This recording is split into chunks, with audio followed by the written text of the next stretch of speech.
The Author's POV. Chapter 161, Exchange Students, 1. Turning off the shower valve, putting on some clothes, and drying my wet hair with a towel, I headed back to my room and jumped on my bed. PAMF. HAAA. As I felt my body sink into the white mattress, I exhaled and relaxed my body. I was honestly quite tired. Training for 4 hours with Donna really took a toll on me, but if I had to be honest, I didn't dislike the feeling.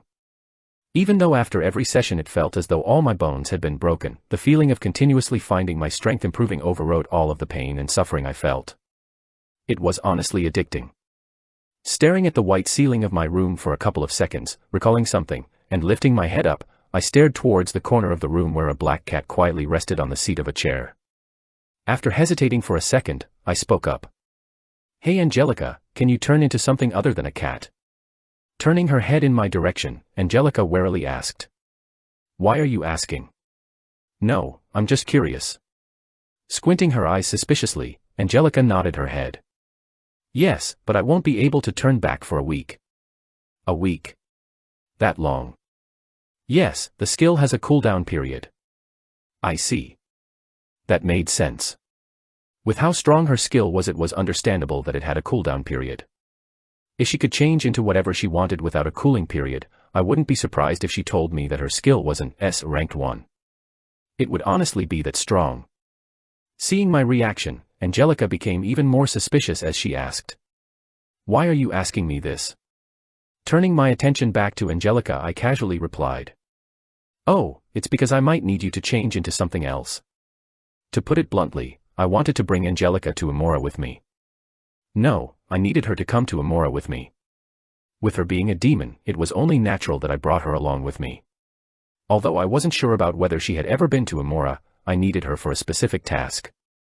One that would involve her demonic powers. In fact, if Angelica didn't come with me, the plans that I had been preparing for the past 2 months would go down the drain. That's how important her participation was. Therefore, I needed her to change into something else other than a cat, as it wouldn't really be ideal for the environment we were going to be in. Hearing my answer, Angelica shook her head and firmly denied. No. It was already humiliating enough for her to be a cat, now he wanted her to change into something else. No. Angelica wouldn't stand for this. No what? No, I will not turn into something else. Don't push your luck, human. Frowning, I protested. But you didn't even hear what I wanted to say. Human, being a cat is already hum-dash. Before Angelica could finish speaking, I cut her off and told her about my plans. Next week I'm going to Amora. Opening her eyes wide, Angelica's voice rose a few pitches. You what? Amora. That Amora that I'm thinking of. Yes, that Amora. Angelica's outburst was understandable. With Angelica being a demon, she naturally knew where Amora was. In fact, although she had never been there, she knew just how much of a strategic asset it was for the demons. Just the fact that the Demon King had not devoured the planet yet went to show how important of a place it was. Nodding my head, I repeated. You heard me right, next week I'm going to Amora. With her eyes wide open, Angelica looked at me as if I was crazy. As she spoke, her voice shook. How? Are you trying to kill yourself? Moreover, how can you even travel all the way there? Don't ask how, just know that you're coming with me, and you being in a cat form isn't ideal. Shaking her head, Angelica immediately refused. Are you crazy? We demons can tell each other presences apart. If I go, I will just be dead weight as well as a target. Deeply staring at Angelica, after a short pause I said. Not if you transform. What Angelica said was true. If Angelica was in her normal form, demons would more or less be able to tell her presence as they shared the same source of power. However, if she transformed, they wouldn't be able to, as her power would be directly cut off. Frowning, Angelica angrily said. Are you stupid, human? What is the point of me going if I can't even use my powers? Smiling, I reassured her. Don't worry about that, I've already thought things through. Yes, I've already thought things through beforehand, or else I wouldn't have been asking. Although I knew about the fact that demons could tell if a demon was in the vicinity due to them sharing the same source of power, I also knew that if Angelica was using her skill, she wouldn't be found out. Still, it honestly didn't matter if she was going to be found out or not. That was because my plan in fact required for her to be found out. As long as everything worked out in the way that I wanted, the trip to Amora was going to be a fruitful one. After a short pause, Angelica still shook her head as she refused. No. Regardless, she still didn't want to go. Knowing how dangerous the place was, there was a high chance she could die. He could die for all she cared, but she still didn't want to die.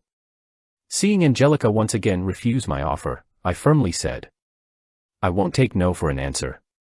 Don't forget I still have your core in me. If I die you die, you've got no other choice. Noticing that I had already set my mind to bringing her to Amora, Angelica was left speechless. She didn't know what to say. What he said was true. Just now she was reminded of the fact that her life was no longer in her control. Since her core was with him, Angelica really didn't have an option. If he died she would die alongside him. Her fate was no longer in her hands. Her life was now tied to the human before her. As Angelica thought along those lines, a sense of helplessness washed over her body as she lowered her head in defeat. Is this what my fate is now? From the matriarch of a clan to a demon that is forced to hide in the form of a cat and do the bidding of a human? Was this how low she had fallen?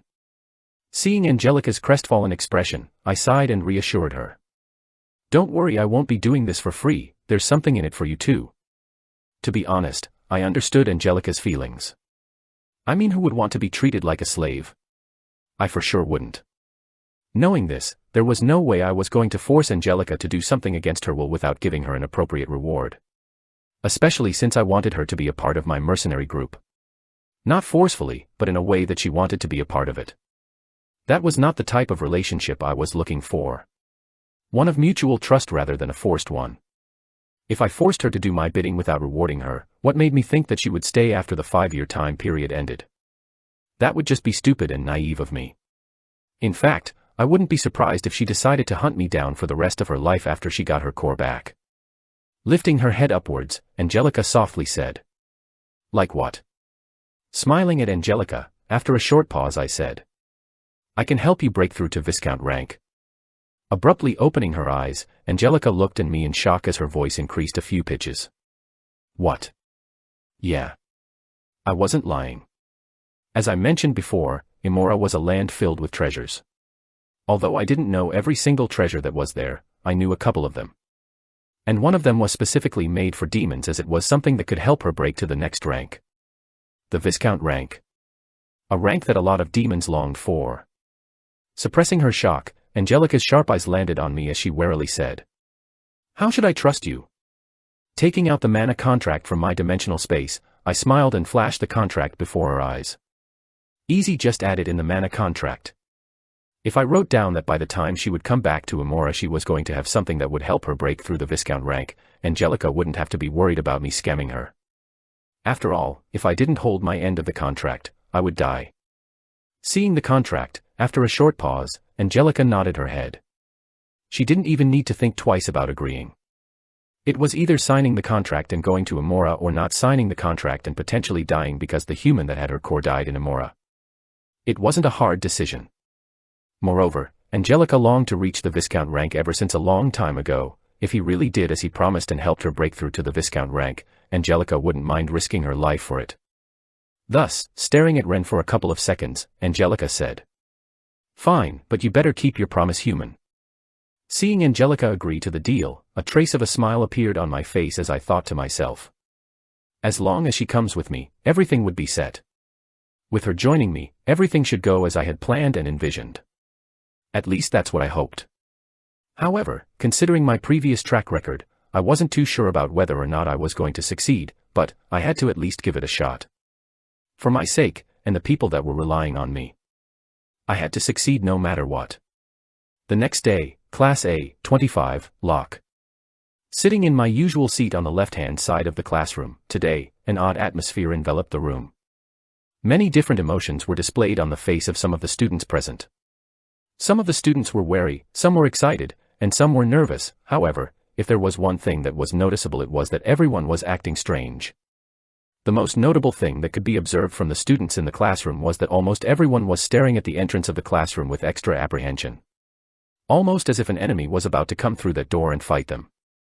Noticing their odd behavior, I didn't think too much of it, and that was because I understood where they were coming from. Today was the day that the exchange students from the 4 great academies were going to arrive. Clank.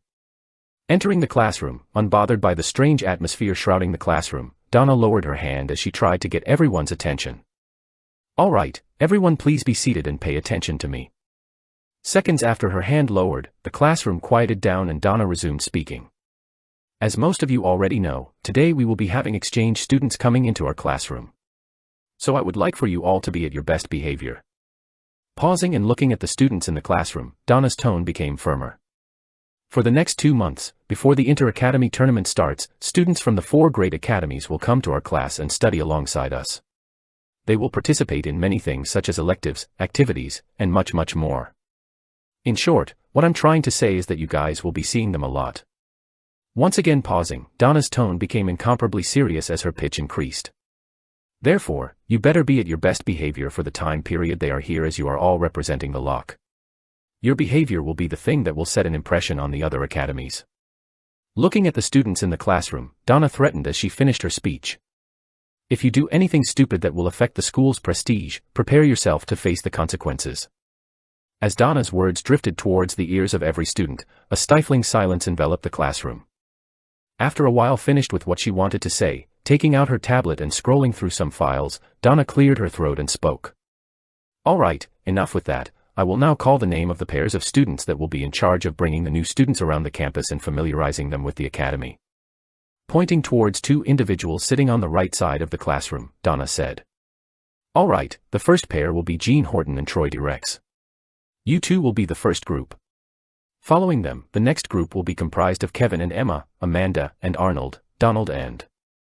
As Donna was stating the name of the pairs of students that would orient some of the exchange students, my eyes couldn't help but shift towards where Jean and Troy were sitting. The first pair that Donna mentioned. Sitting in his usual seat, Jean was staring intently at the board with an indifferent expression. As his name was called out, his expression didn't change once. He just sat there indifferently, completely unfazed by the fact that he would soon be meeting students from other schools. Next to him, a relatively handsome boy with black hair and yellow pupils smiled amiably as he similarly stared at the front of the classroom. Squinting my eyes, a frown involuntarily appeared on my face.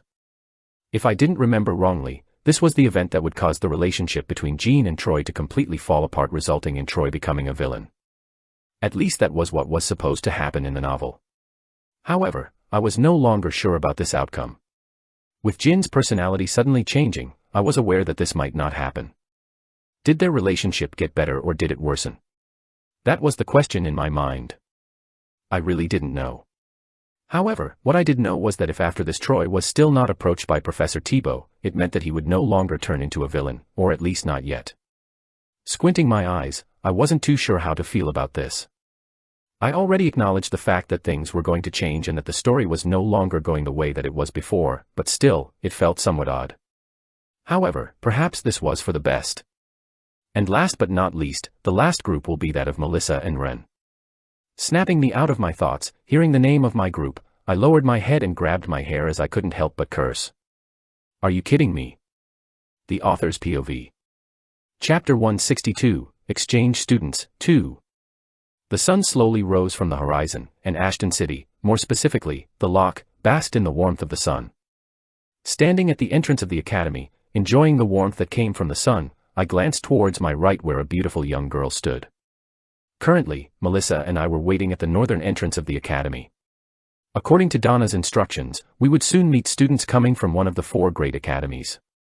Our job was to greet them and bring them around the campus to familiarize themselves with the place. Although I wasn't sure about which academy they were from or who they were, that didn't really matter. During the past month, I didn't stand idle. Having learned my lesson from the situation at the Manticore building, after being made aware of the student exchange, I immediately memorized every single profile of the students that were coming to the Lock. Regardless of the academy, be it big or small characters, I memorized everyone's profiles. Took me a while, but I forced myself to do it. I wasn't going to let something similar to the Manticore building situation happen again. From that point on, I learned that I needed to be prepared for everything. Instead of being unaware of what was to come in the future, it was better to proactively seek information beforehand to avoid being caught off guard and thus lose composure. On the topic of the dorm situation, for the past month and a half, all I did was observe. Having learned a lot of lessons with regards to scheming and planning, I knew that haste made waste. Therefore, I chose to observe them carefully. From their routines, behavioral patterns, everything. I made sure to engrave and memorize every little detail of their lives without missing a beat. With the aid of Angelica's cat form, I was able to acquire a lot of information, and thanks to her, I could now finally say that they could be eliminated anytime I wished. With my plans now completed, all that I needed to do was execute them. But now was still not the right time. After a bit of thought, I had decided to set the pieces in motion after I came back from Amora. Since I was going to go there in a week's time, there was no need to overburden myself right now to get rid of them. After all, they weren't going anywhere anytime soon. They were merely sitting ducks from my perspective. All I needed to do was pull the trigger and everything would come toppling down. They were no longer a priority for me. Either way, those problems aside, I was now presented with another more annoying problem. Glancing at Melissa, who was standing next to me, trying to break the awkward silence that was between us, I asked, "So, how's your day going, Melissa?" Hearing my question, without hesitation Melissa responded, "Shit." "Why's that?" Looking at me as if I was an idiot, Melissa rhetorically said, "Do you even need to ask why?" Frowning, I placed my hand on my chin as I pretended to fall into deep thought. "MHH, is it perhaps because it's too sunny outside?" "Understandable, girls like you want to key dash." "Shut up." Being told to shut up, I pretended to be offended as I once again reminded her about the fact that I was now her business partner. "Rude, don't forget that you're now talking to your business partner." If before I was scared of Melissa because of her influence and sadistic personality, I no longer had a reason to be scared. Why? Because of the magic card business. Now that we were partners, if anything happened to me, all of the efforts we put in the project would go down the drain. After all, we were bound by a contract now. Thinking along those lines, I inwardly chuckled. There was no longer a need for me to fear Melissa. Thus, I could pretty much do and say all I wanted without caring about the repercussions. Well, that was unless I pushed her too far. If that happened, well, let's just say that things wouldn't go well for me. TSK. Glancing at my smirking face from the side of her eyes, Melissa clicked her tongue as she said, "Speak one more word and I'll skin your throat and feed it to the homeless people outside of the academy." I say, aren't you a little bit too graphic with your threats? Either way, there's no way you're going to hurt your business partner, right? Hearing my taunts, with her chest moving up and down at a faster pace, Melissa slowly spat. "It seems that you're really asking for it." Ignoring Melissa's threats, I proudly flaunted the fact that I was her partner over and over again. Given how much value this project was worth, Melissa knew full well that she couldn't do anything to me. Therefore, no matter what she said, it was all ignored by me. This was revenge for all the previous abuse. Don't tell me you're salty you can't do anything to me anymore. Ooh. Taking a deep breath, Melissa tried her best to suppress her rage. She was now starting to regret making a deal with Ren. The limits of her patience were being tested with each passing second. If not for her rationality still taking over her mind, she would have already done something about him. What? I didn't he dash. Just as I was about to tease Melissa again, I suddenly stopped and looked towards the distance. After noticing something, with a tinge of regret, I said, "As much as I would love to continue our conversation, it seems like our guests have arrived." Turning her head around, Melissa asked, "Where?" "There." Pointing towards the distance, a group of 5 students appeared on the other side of the street. Squirting my eyes to get a better look at them from the distance, the first thing I noticed was their uniforms, which were dyed in white with the lapel of their blazers striped in blue. They must be from Lutwick Academy from Park City. Noticing the color of their uniform, I was immediately able to guess the identity of the students that were coming in our direction. Lutwick Academy from Park City, the city that defended the east side of the human domain and that directly faced the sea. Because they directly faced the sea and hence sea beasts, they specialized in water warfare rather than land warfare. With them constantly fighting against sea beasts rather than demons, they fully adapted themselves to the water, and from there they had made a name for themselves as the East Guardians.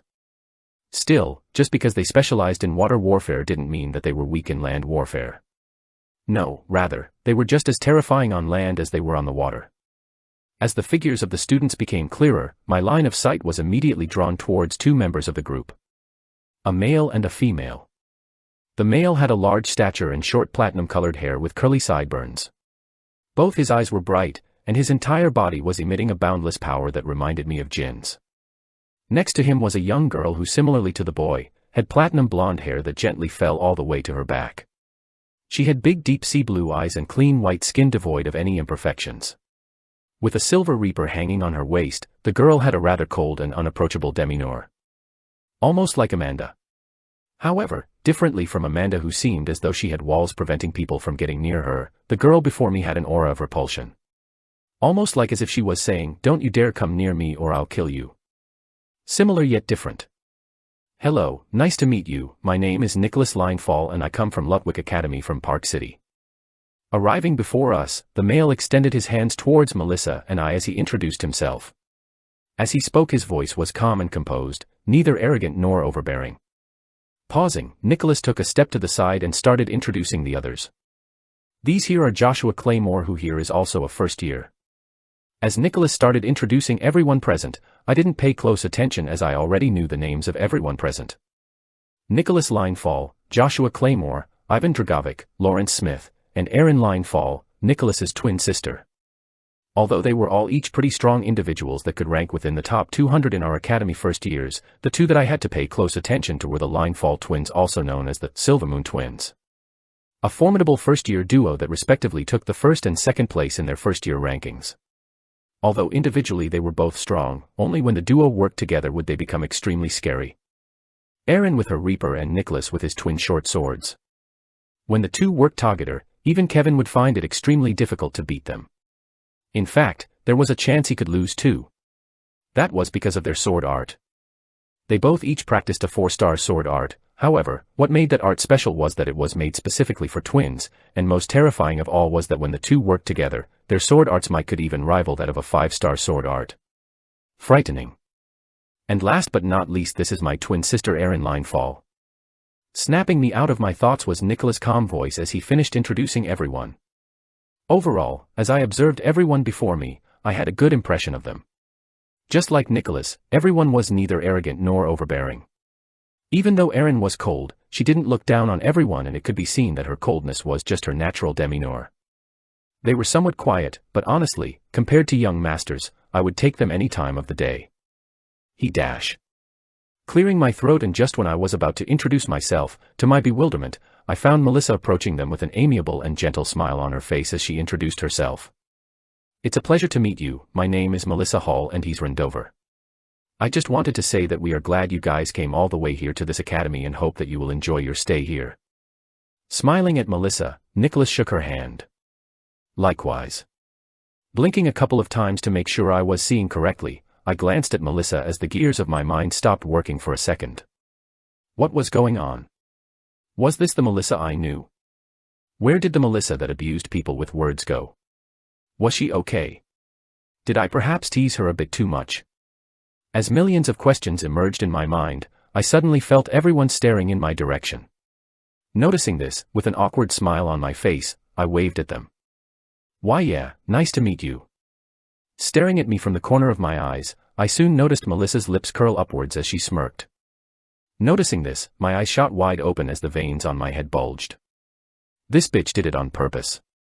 She deliberately did this to confuse me and use this as an opportunity to make me look stupid. I see, no wonder she acted so differently.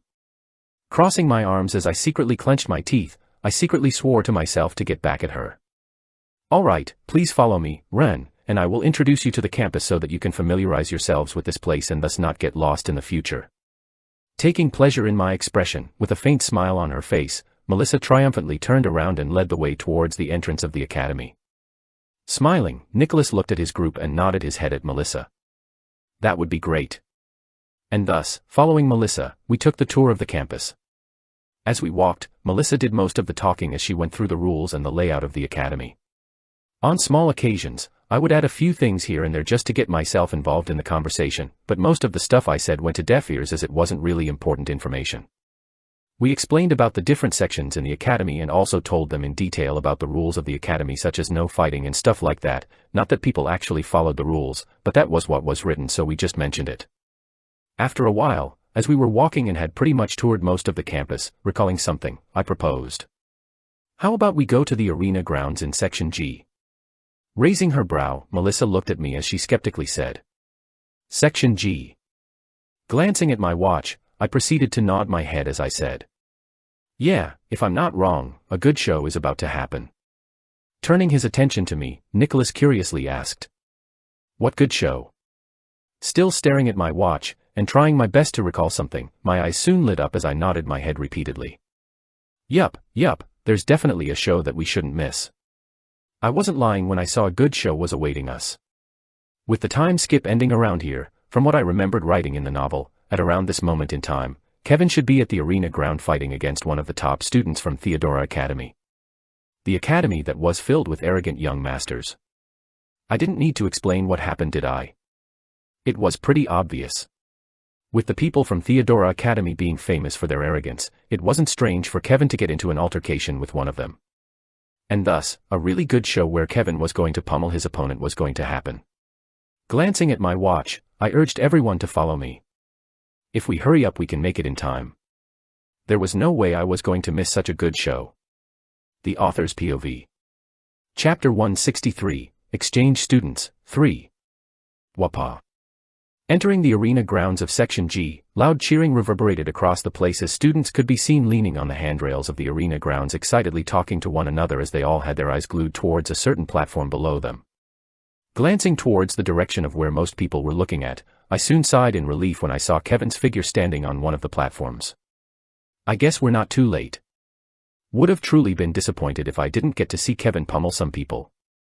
Although from what I remembered the match lasted for less than a minute, it was still better than going around the academy with strangers and explaining them the layout of the academy as well as the rules. Arriving a couple of seconds after me and hearing what I said, curiously looking around, Melissa asked. Too late for what? Pointing towards a certain platform below, I said. For the show. Squinting her eyes to get a better look at where I was pointing at, Melissa soon spotted Kevin's figure on one of the platforms. Taken aback, she asked. Isn't that Kevin?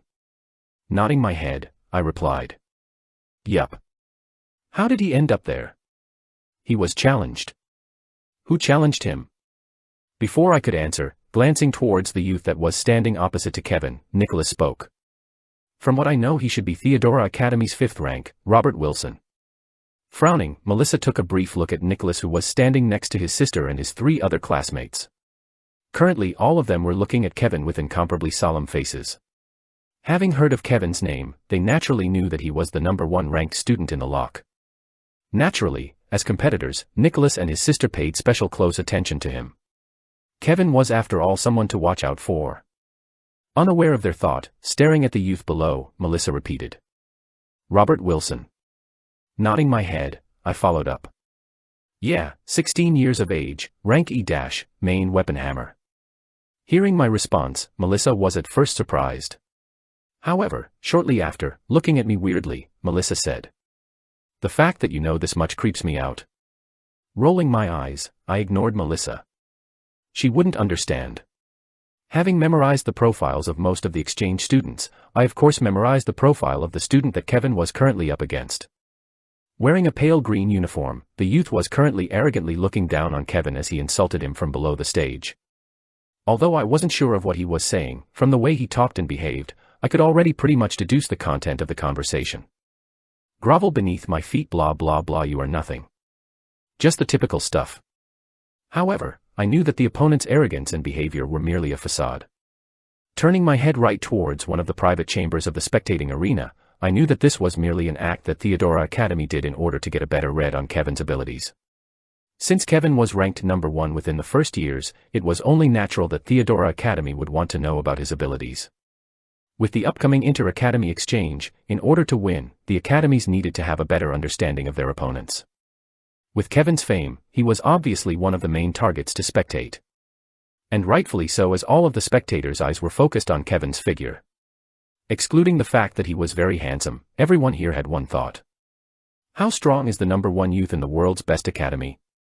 Were the rumors about him exaggerated, or was he really as talented and unparalleled as people made him out to be? Snapping me out of my thoughts, I soon saw a referee calmly walk down towards the arena grounds. Seeing the referee that was in charge of the match arriving, I couldn't help but excitedly say, "Oh, the match is starting." As soon as my words died down, the arena grounds quieted down as a referee came up on the stage. Staring at Kevin and the youth opposite to him, the referee warned. "Let me be clear, this is a friendly match." Pausing to make sure that both Kevin and the other youth were paying attention, the referee solemnly said. "Both parties can use whatever means possible to defeat their opponent, be it skill, artifact, or anything that you have with you, is allowed. However, if one party admits defeat during the course of the fight, the other party cannot continue attacking. If I feel even the slightest killing intent by any one of you, I will be stopping the match.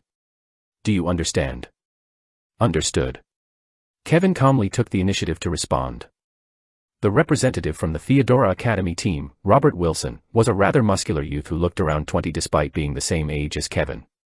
As he looked at Kevin before him, his expression remained stoic and unmoving. Following Kevin's example, Robert responded.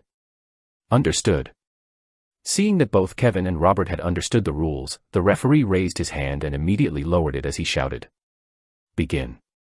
As soon as the referee's hand slashed down, without skipping a beat, taking a step forward, Robert ran towards Kevin's direction. Bam. Bam. With every step he took, the arena platform shook.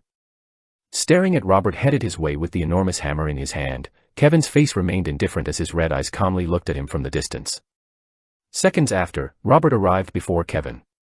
Raising his hammer, Robert smirked as he shouted, "Why aren't you moving? Are you that scared of me that you froze in shock?" Without hesitation, he aimed for Kevin's head. However, just as the hammer was about to land on top of Kevin's hand, the spectators only saw a flash, and Kevin's body disappeared. The hammer fell on the ground and the arena shook. Bam. Ha. As his hammer hit the ground, feeling the cold tip of a blade next to his neck, Robert heard a cold voice from behind him. "You lost." As Kevin's cold words fell, the arena was enveloped in silence. Waking up from his stupor, raising his hand, the referee announced, "Kevin Voss wins." Subsequently, as the referee's words traveled through the ears of everyone present, the arena was in an uproar once again as everyone shouted or cheered. "Waya! What was that? Did you see what he did?" The match didn't even last a full minute before it was over. It was Kevin's total victory. In the direction where Ren was previously looking at, inside of a private booth, two instructors wearing a similar pale green uniform to the youth on the stage sat at the head of a conference table within the private room that overlooked the arena grounds from below. Currently, there were a total of 15 students sitting by their sides and they were all solemnly looking at Kevin's figure displayed on the monitor before them. The students seated on the left were evidently older, and the students seated on the right were slightly younger as their faces had signs of immaturity. The people here were the other members of the Theodora Academy. The elder who sat on the left had a slightly crooked nose with eye bags beneath his eyes. His facial features were solemn and serious. As he sat there with his wide shoulders, he gave off an extremely sturdy feeling. He spoke in a low voice. "According to our investigations, Kevin's ability should be within the E to D range, however judging from how he managed to defeat Wilson so easily, I'm afraid his rank has already reached at least E+ rank." Hearing the elder's evaluation of Kevin, the 15 students were all somewhat doubtful as they started whispering amongst each other. Continuing, the elder said, "Unfortunately, because the battle ended too fast, we weren't able to get a better understanding of his sword art nor his skill as he seems to be concealing his true abilities. Instructor Thompson, don't be anxious. I don't think things are that complicated." Sitting in front of the instructor was a certain youth with long black hair. He was around 16 years of age, and had a refined and elegant demeanor with looks that matched his demeanor. He had big bright blue eyes and a tall and slender build. His hands, which were now placed on the table, were twirling a black fountain pen that had golden engravings on the side. The youth's name was Aaron Rhinestone and he was the current rank 1 for the first years in Theodora Academy. Because of his talent, he was extremely well respected amongst his peers. Naturally, because of the environment he was exposed to, Aaron developed an arrogant behavior that made him think that he was number one amongst the younger generation. That was until Kevin's name started to become more famous than him. It was from there that Aaron had started to learn of Kevin's talent and exploit. The more Aaron read, the more excited he grew. Given his fame and talent, if he managed to defeat him, wouldn't he be hailed as the greatest of the younger generation? Just the thought made Aaron smile as he thought to himself. He was someone worthy of being his stepping stone. After a while, Aaron Rhinestone finally raised his head and smiled. This smile was just like that of a venomous viper in search of a prey. Staring at the monitors in the middle of the room for a couple of seconds, the youth smiled as he said, "Instructor Thompson, leave that Kevin guy to me." Boo-dash. Just as Instructor Thompson was about to protest Aaron's decision, a cold and overbearing voice cut him off. "Let him." As his voice faded, everyone's attention turned towards the person that had just spoken. The person who spoke was the instructor seated by the right. He had a curly gray beard and had a fairly large stature. His short white hair resembled steel needles, and the hairs on his temples, along with his curly beard, made him seem impressively terrifying as he looked like a war general that had just come back from a long battle. The Author's POV. Chapter 164, Imora, 1. Manticore Building, Friday. Fwa. As black smoke rose in the air and enveloped my room, I stared at my right hand where a slick black ring rested on my index finger. Its design was rather dull as it looked like any regular ring that could be found on the market. However, if one looked closely, one would be able to see a red hue pulsating from it. Staring at the ring on my finger, I softly mumbled, "Nice. Human, you better keep your promise." "Yes." Nodding my head, I once again looked at the ring on my finger as I curiously asked, "How does it feel being a ring?" "Humph, if not for your deal, I would have never done this." "How humiliating." Yes, the ring on my finger was in fact Angelica. Since I couldn't bring Angelica with me in her cat form, I decided to make her turn into a ring. The reason I asked her to be a ring was because her cat form would be a burden to me. If a situation arose where I had to run away, Angelica wouldn't be able to catch up to me and Kevin as she couldn't use her powers lest she wanted to let the demons around us know of her presence, and considering the fact that she had no core in her body, the situation would not be good for both her and me. That aside, the primary reason why I didn't want her to be exposed was because it would ruin my plans as well as give away my location, as demons had a way to tell if another demon was near them. Until the part of my plan that required for her to expose herself played out, she had to hide as a ring. Only with her would everything that I had planned for the past 2 months come to fruition. Therefore, I couldn't stress enough how important it was for her to remain as a ring. If even a little detail of my plan went wrong, the chances of me surviving were slim to none. To be honest, I still preferred her cat form, however, this would do for now. Prior to now, I had thought about turning her into a ring before, but after a bit of thinking, I decided against this idea, as that would mean I would have to carry her with me at all times, including class, which would just be annoying. Especially considering the fact that she tended to nag all the time. "Please no. I know you hate it, but please bear with it for a bit. I promise I'll hold my end of the deal." "You better, since we've signed the mana contract. You must naturally hold on to the end of your deal, lest you want it to die." "I guess that's true." As I conversed with Angelica for a couple of minutes, after I explained everything that I wanted to tell her, I then proceeded to touch my waist where a thin black sword quietly rested. Bleak Star. The new sword that I had ordered a month and a half ago with Amanda.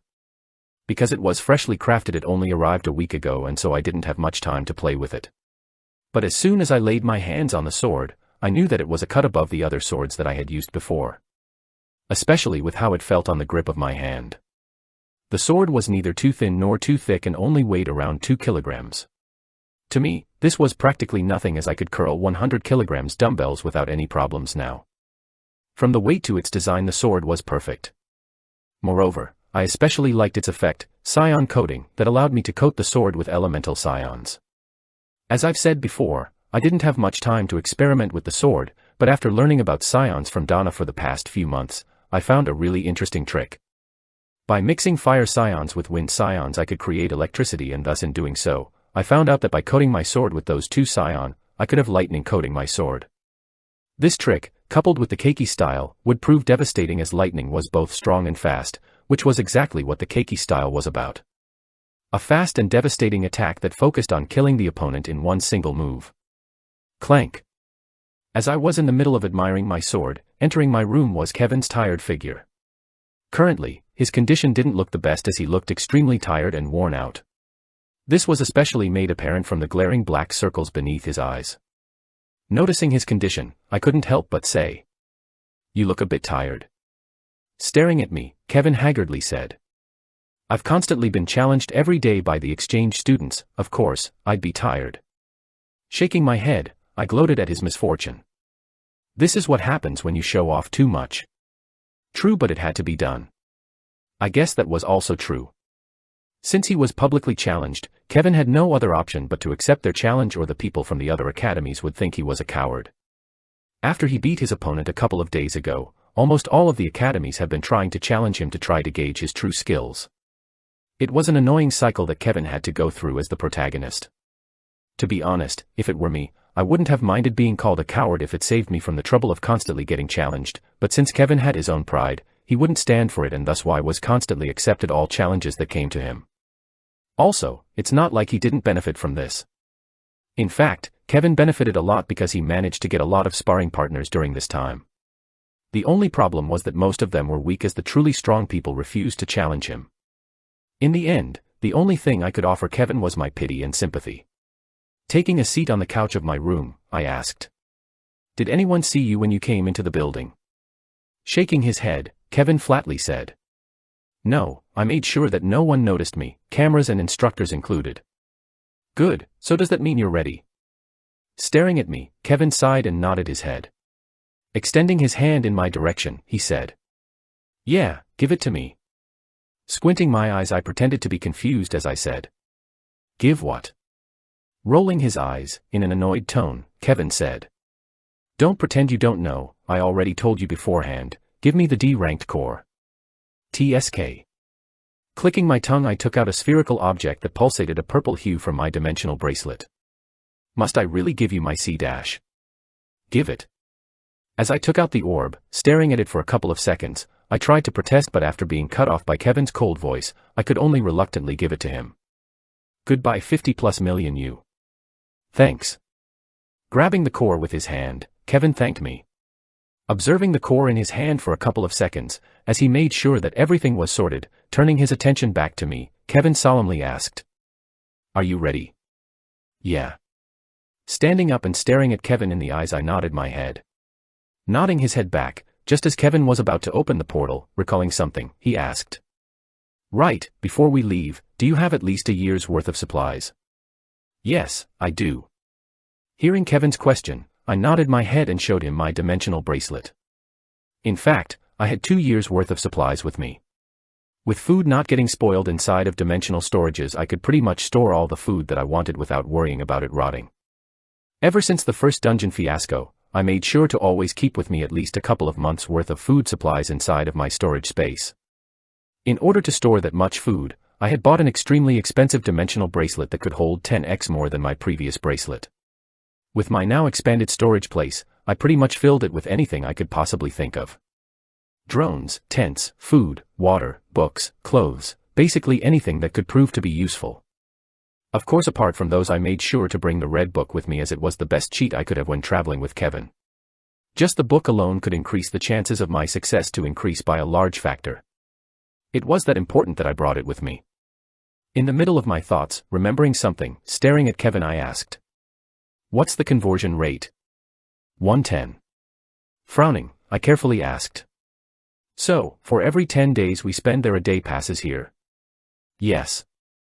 Placing my hand on my chin, the frown on my face deepened. After a bit of thinking, I nodded my head and said, "All right, considering that today is a Friday, it means that we have about 2.5 to 3 days to spend. Moreover, we can probably skip a day, buying us another 10 days.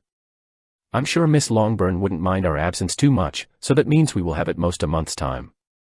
Would that be enough time?" Honestly, I wasn't too sure.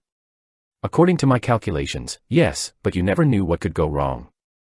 Frowning as I brushed the bangs of my hair to the side, I mumbled, "Oh well, even if we spend more time, what's the worst Donna could do? Kill us." Well, it didn't matter. I had already typed out a message to Donna that would be sent to her in 3 days' time explaining our absence. Unless I returned before then, the message would be directly sent to her, helping me avoid a troubling situation where a long search for Kevin and I would happen. Pretending to not have heard my muttering, Kevin asked something that he had wanted to ask for a while. "By the way, you still haven't told me why we're going to Amora. Moreover, what are your plans once we arrive?" He had wanted to ask this question before, but he never got the chance to ask. Now that they were in this together and were about to go to Amora, it was only appropriate that he knew what he was signing up for. Hearing Kevin's question, I nodded my head and said, "Well, let's go there first and I'll explain to you my plans." It will take a while to explain, so it's better if we talk about it there rather than here where time flows faster. Alright, that makes sense. Hearing my explanation, Kevin nodded his head. Since time flowed faster here, every minute they wasted here was like 10 minutes there. Might as well go there first before talking about the plans. Ooh. Thus, closing his eyes and taking a deep breath, Kevin extended his hand forward. Re-up. As Kevin's hand touched the air, as if grabbing matter and space itself, Kevin tore the air apart as a black void appeared before him. Small ripples of residual magic slowly started appearing in the area Kevin was in as the mana inside of Kevin's body was quickly getting depleted. As more time passed, the ripples became more profound and noticeable, taking on a misty aura. The mist gradually grew into an open vortex filled with darkness. As I was watching, I noticed that small translucent lights filled with different colors started to appear, filling the swirling darkness like a starry sky. With the core in his left hand, Kevin suddenly clenched his left hand into a fist. Crack! Subsequently, as if made of glass, the core shattered into a million pieces and a tremendous purple hue suddenly engulfed Kevin's body completely. Unbothered by this, as his body shined, Kevin looked at me as he shouted. Quick, enter the portal. I can only hold on for 10 seconds. Okay. Solemnly nodding my head, I stared at the black portal that was opened by Kevin with unprecedented solemnness. Glancing at the black ring on my finger for a split second, I exhaled and took a decisive step into the tear. Ooh. This was it, I thought. This was the moment I would leave Earth and enter a completely different planet, Imora. The Author's POV. Chapter 165, Imora, 2. GHHH.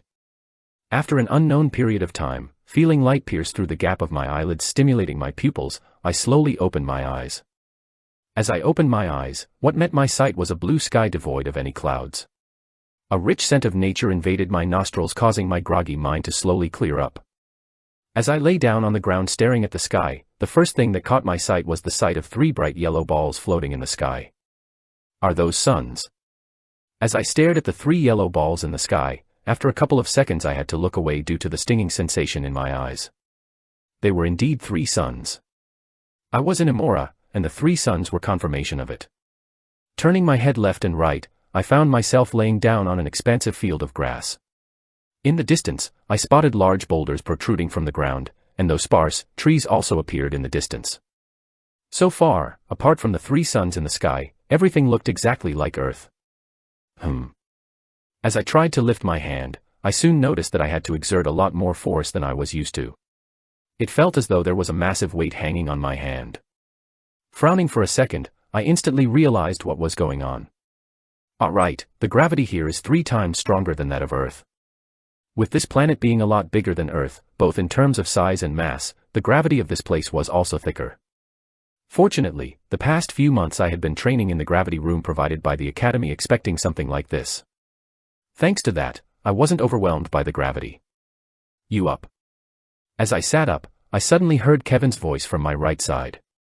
Turning my head in his direction, I saw him leisurely sitting on top of a small rock cleaning the sheath of his blade with a white cloth. Squinting my eyes to adjust my eyes to the bright light coming from the suns, I curiously asked. How long was I out? With his eyes fixed on his blade, Kevin responded. Not much, around 10 minutes since I came here. Massaging my forehead, I nodded my head and slowly stood up. Although I had trained under this gravity before, I still needed time to properly adjust to this planet's gravitational force. Alright, that's not too bad. If I was passed out for a day, then things would have gotten complicated. Fortunately, it wasn't that long. Fwa. Tapping onto my bracelet twice, I took out a black rectangular box and threw it at Kevin. Here, go set up a dimensional space. Taking the box, Kevin looked at me in confusion as he looked around the empty grassland. Dimensional space? Here. Yeah, let's rest first, look at the state you are in. There was no way I was going to travel with Kevin in the state he was in. Especially not with the glaring black circles beneath his eyes. Considering how dangerous this place was, for him to move around in his current state was like asking to get himself killed. Alright. After a bit of thought, Kevin nodded his head. Ren's suggestion did indeed make sense. He was indeed tired. After fighting every day with the students from other academies, Kevin wasn't in his optimal condition. Although his opponents weren't anything special, because he wanted to benefit from the sparring, he had set himself multiple handicaps, which resulted in his current situation. Playing with the black box in his hand for a couple of seconds, Kevin looked at me and asked, "What's the radius on this thing?" 10 meters, anything other than that and I'd probably go bankrupt. I wasn't lying about that. A whopping 5 million U, that's how much that thing cost me. In order to buy that thing, I had to slip my hands into the mercenary group's budget. If not for the fact that I swore to Small Snake that I was going to pay the money back in a week's time, I would have never been able to buy that thing. Still, it was a good investment in my opinion. This way I could at least rest without worrying too much about my safety. Alright, I'll get on it now. Putting his sword down, Kevin scanned the surroundings and started setting up the dimensional space around us. Good. Seeing Kevin move around the area we were in to set up a dimensional space, taking out a small black bead from my bracelet, I mumbled, "While you do that, I'll set up a tent." And thus for the next 10 minutes or so, whilst I set up the tent, Kevin set up a dimensional space. Although there didn't seem to be any beast or demon around the area we were in, it was never a bad idea to be cautious. With the dimensional space around us, we didn't have to worry about any demons spotting us. Exactly 10 minutes after he started setting up the dimensional space, Kevin walked back in my direction. "Alright, I'm done." As he walked back, pressing onto a button, a large transparent dome appeared above our heads covering the area we were in. Fwawa. Nice. Staring at the dome that was forming above our heads, pointing towards the seat next to me, I urged Kevin to sit down. "Good, take a seat." "Alright." Nodding his head, Kevin took a seat and leaned back. Silence prevailed in the surroundings as neither one of us spoke. Taking out an energy bar from my pocket, I opened the wrapper and took a bite out of it as I looked into the distance. This place sure looked peaceful for a world conquered by the demons. However, I knew that this was merely a facade. This place was nothing but peaceful. Danger lurked everywhere and one wrong move could cost our lives. Knowing this, we had to be especially cautious when moving around. We couldn't be careless. As my thoughts paused there, frowning slightly, I looked at Kevin and broke the silence. "Let's rest up for a couple of hours. After that, we will be moving." "Where are we going?" "Good Kodra." Taken aback, Kevin looked at me and asked, "Good Kodra?" Nodding my head, I slowly said, "Yeah, the last remaining orc city." Good Kodra. That was the name of the last and final orc stronghold in Amora. A massive city that had over 1 million orcs guarding it. Although this planet was currently conquered by the demons, they had only conquered around 80% of it. The last 20% of the land was still under the orcs' control. Although the land that they currently controlled was mostly infertile, by occasionally plundering the demons, the orcs were able to somewhat keep a foothold on this planet. Moreover, because the demons were currently focusing on conquering Earth, they didn't have enough manpower to fully take control of this place. But still, although it wasn't fully conquered, it was only a matter of time before all of the orcs on this planet died. With their limited food supply and lack of reinforcements, they were currently on the verge of being eliminated. This was also part of the reason why this place was so dangerous. With how desperate the orcs were, conflicts between the orcs and the demons were a common sight on this land. With both sides constantly fighting whenever they had a chance. Knowing this, when moving around, Kevin and I had to be extra careful to not get swept into the conflicts, as we could very well die considering the fact that we were only E and D rank. Something that was equivalent to cannon fodder in this world. And although I knew all of this, going to Good Kodra was the first and most crucial step to my plan. Everything would begin from there. I see. Frowning, Kevin remained silent for a couple of seconds. With the system helping him, Kevin had a general idea of the circumstances of this place.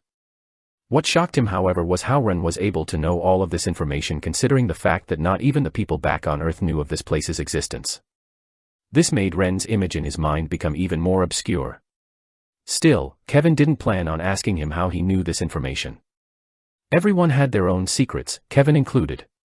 One of the reasons why Kevin liked Ren was because he never questioned his decision or things that seemed to be out of place. Even if he did something crazy in front of him, Ren would most probably not ask him how he did it. He was someone that respected boundaries, and Kevin liked that. And since Kevin knew this, he also decided to not probe too much.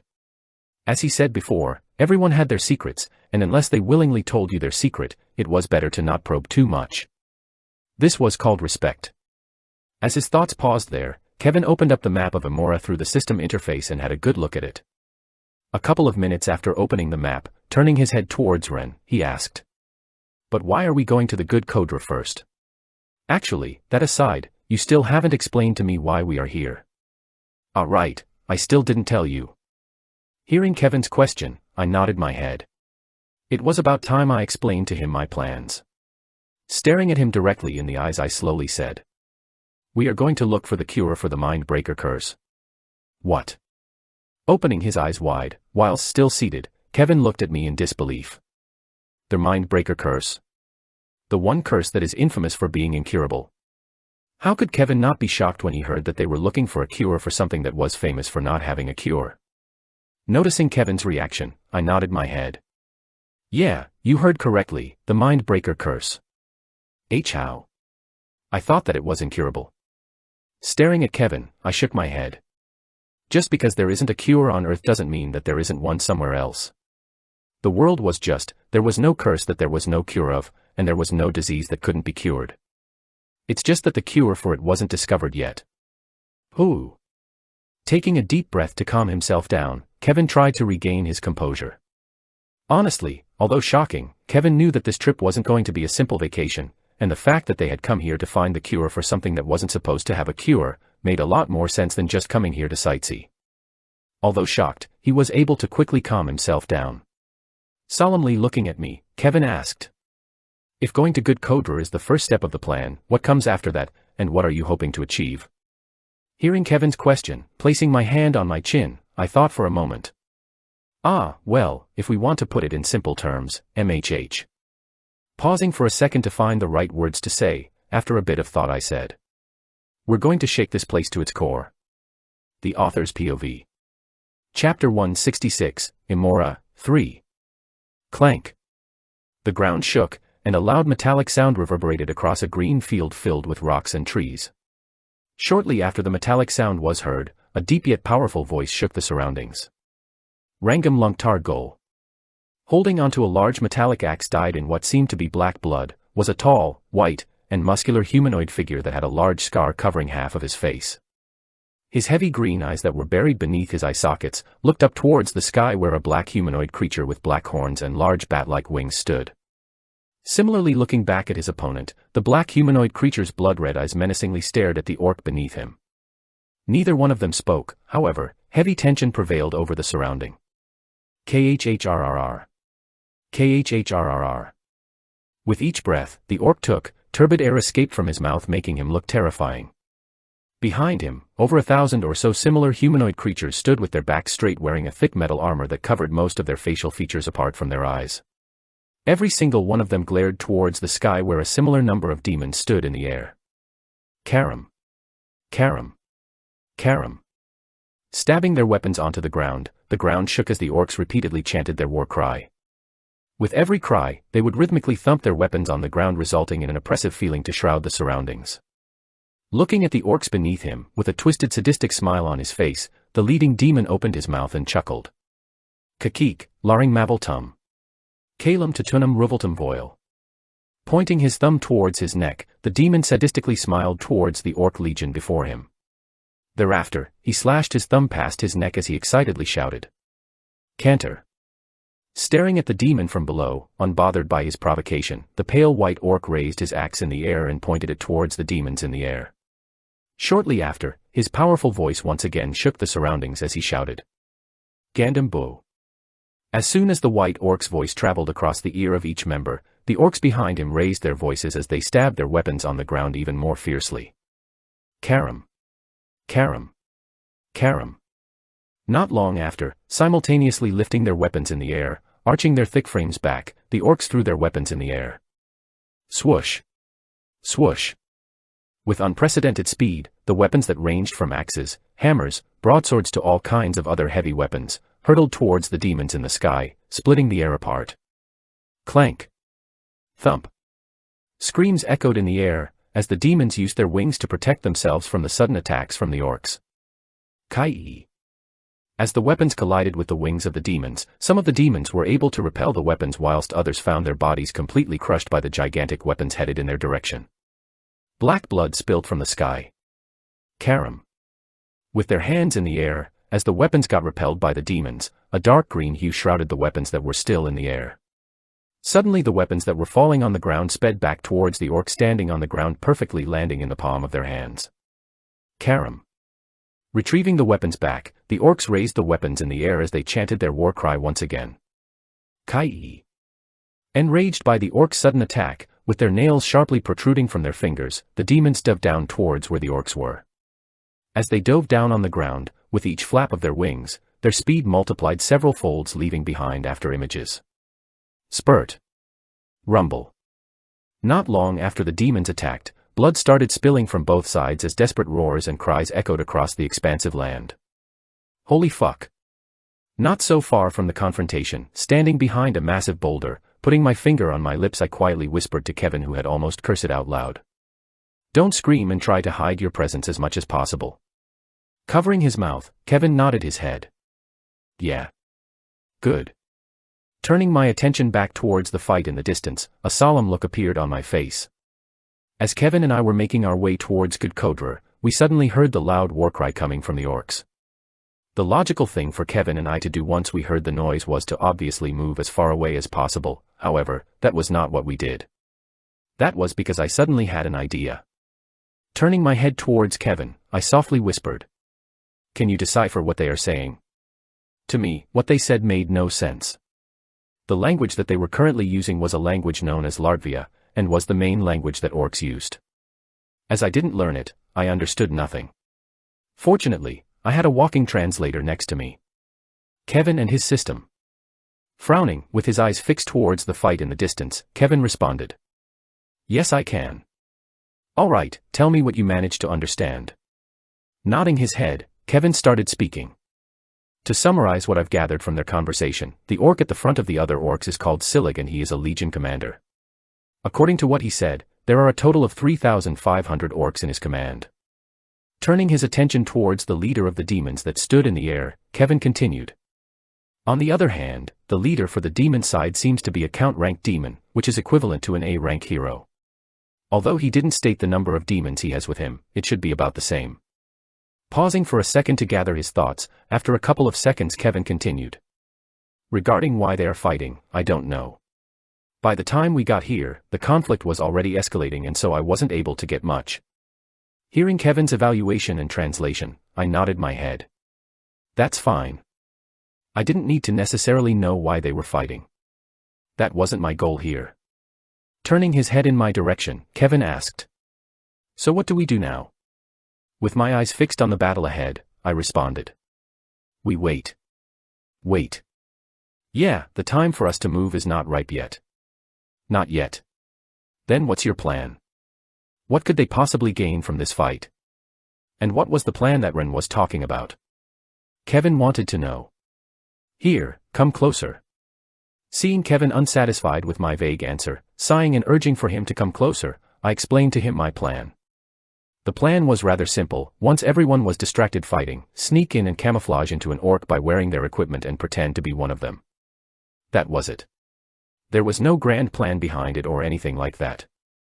Although there were other ways to enter Gudkodra, directly entering from the entrance was probably the easiest and safest way to do it, well, at least compared to the other options. Moreover, since orcs weren't the brightest creatures, by hiding in the masses, Kevin and I could probably get away with this. Though dangerous, it was the most appropriate plan at the moment. As I slowly explained my plan to Kevin, not long after, he looked at me in disbelief as he said. You're crazy. If we do it that way, won't we be discovered? Moreover, what if one side loses? If the demons won and all of the orcs died, what was the point of sneaking in? Moreover, what if they got discovered by one of the orcs on the way back? Wouldn't that just spell instant death? I mean, since they were surrounded, they had no other option but to die. A single mistake and death awaited them. This plan was extremely risky. Don't worry. Pointing in the distance where the fight was happening, I looked at Kevin and said. Take a look at the leaders of both sides, and tell me who looks calmer. What do you mean? Though doubtful, peeking from the side of the boulder, Kevin observed the leader of both sides.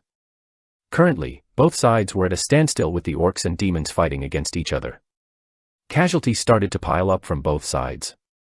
However, although there were casualties on both sides, in terms of numbers it seemed to be even, as there were just about the same amount of orc corpses as demon corpses laying on the ground. Taking his eyes off of the main battlefield, Kevin looked towards the respective leaders of both sides. And he soon noticed that neither one of them was moving.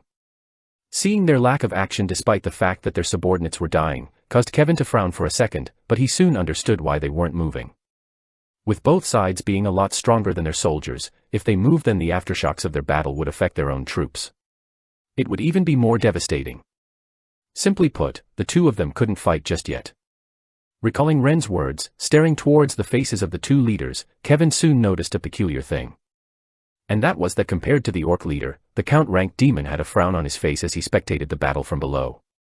Moreover, with each passing minute the battle dragged, the deeper the frown on his face became. This definitely meant something. Suddenly, a certain idea came into his mind as he exclaimed in a small voice. "Ah." Observing Kevin's reaction from the side, with a faint smile on my face, I looked at him and asked, "Now why would the orc leader be calmer than the Count-ranked demon?" Taking his eyes off of the battle and looking back at me, Kevin slowly said, "Reinforcements." Pausing for a second, Kevin repeated in a low voice, "Reinforcements for the orcs are coming." Seeing that Kevin understood, the smile on my face deepened. Bingo. That's exactly it. With reinforcements coming from the orcs' side, it was only natural that the battle would shift toward the orcs' favor soon. Therefore, after observing this fact, I knew that the plan was feasible. As Kevin too understood this point, he proceeded to nod his head.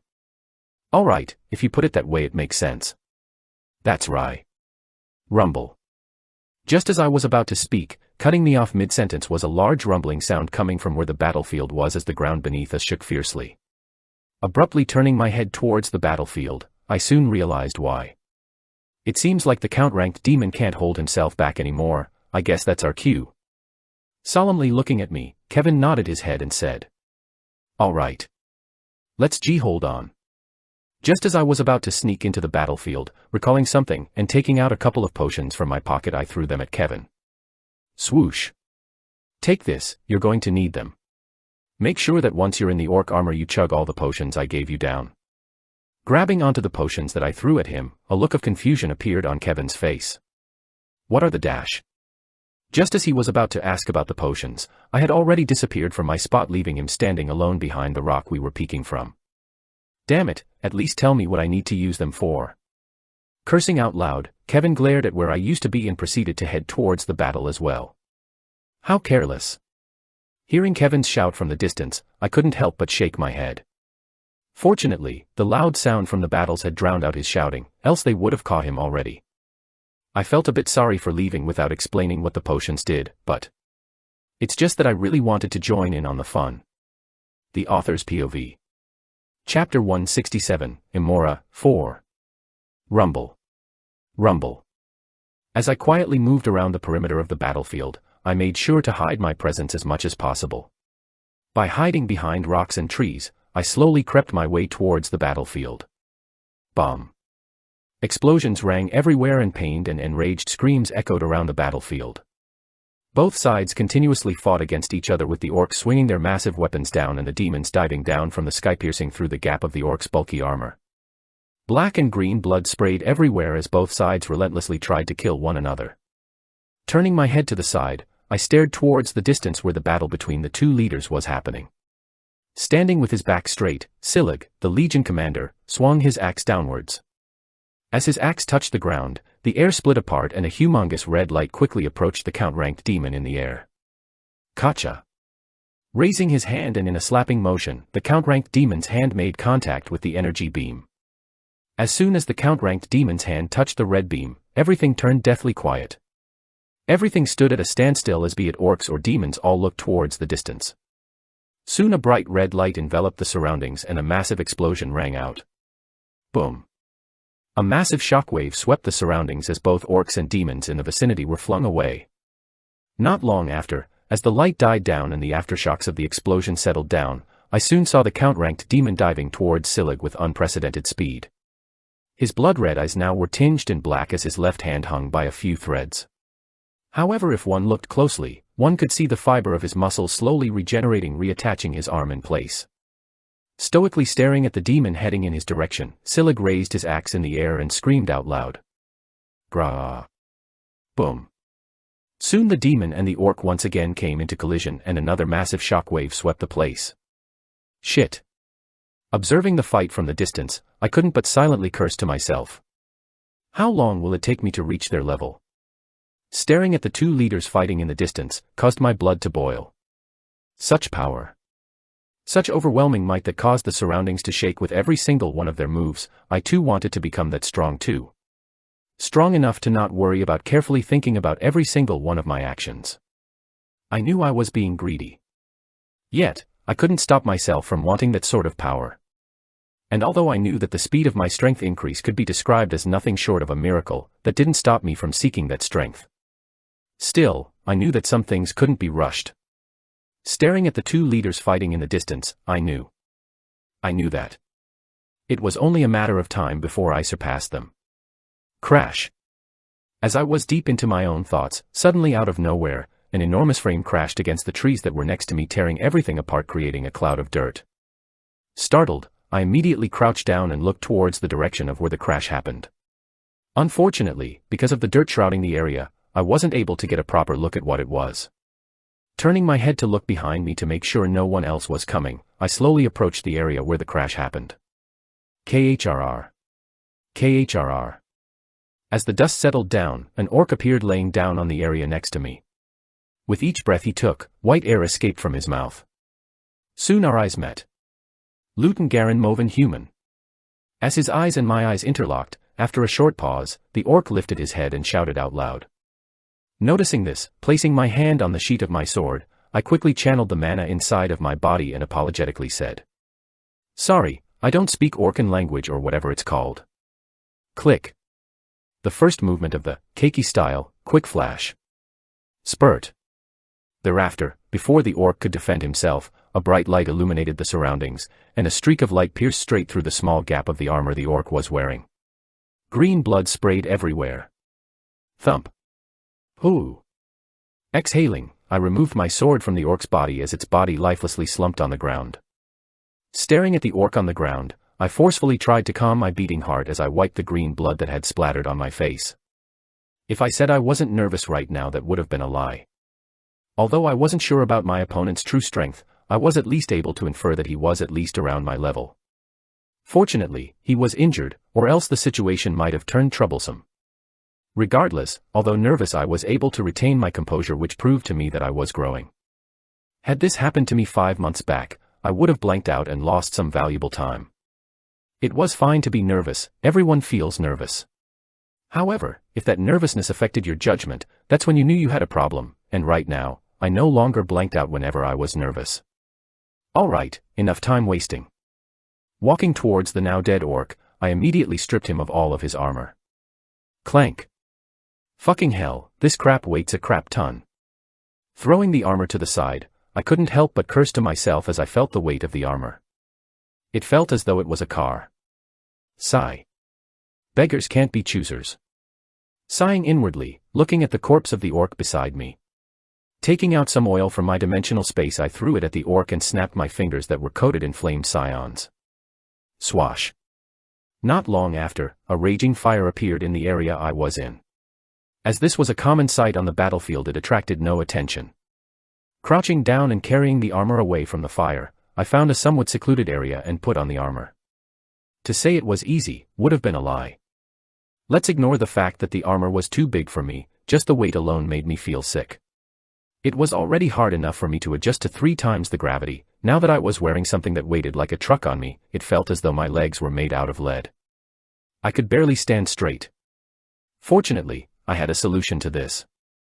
Taking out 3 potions from my dimensional space, opening the lid with my thumb, I tried to down them in one go. Here goes no dash. Rumble. Rumble. However, just as I was about to drink the potion, the ground shook even more fiercely than before, causing me to lose my footing slightly. Fortunately, I was able to regain my footing.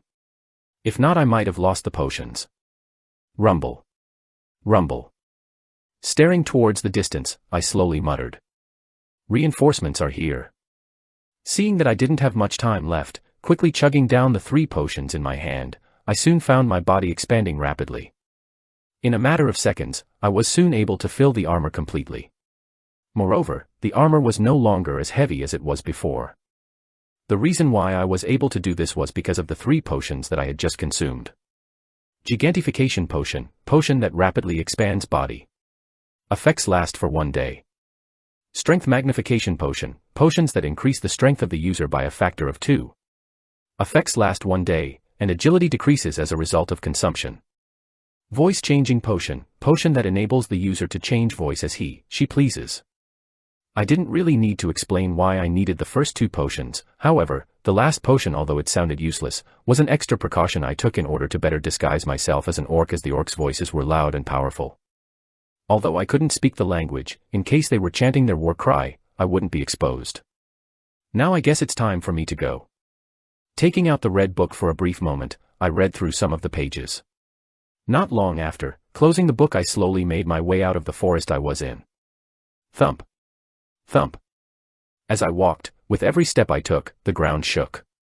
Unbothered by this, I soon made my way out of the thin forest, and what I saw next shook me to the core. Karam. Karam. Karam. On the expansive grassland before me, waves of orcs could be seen marching towards the distance, chanting their war cry and thumping their weapons on the ground. Wherever they went, the ground shook.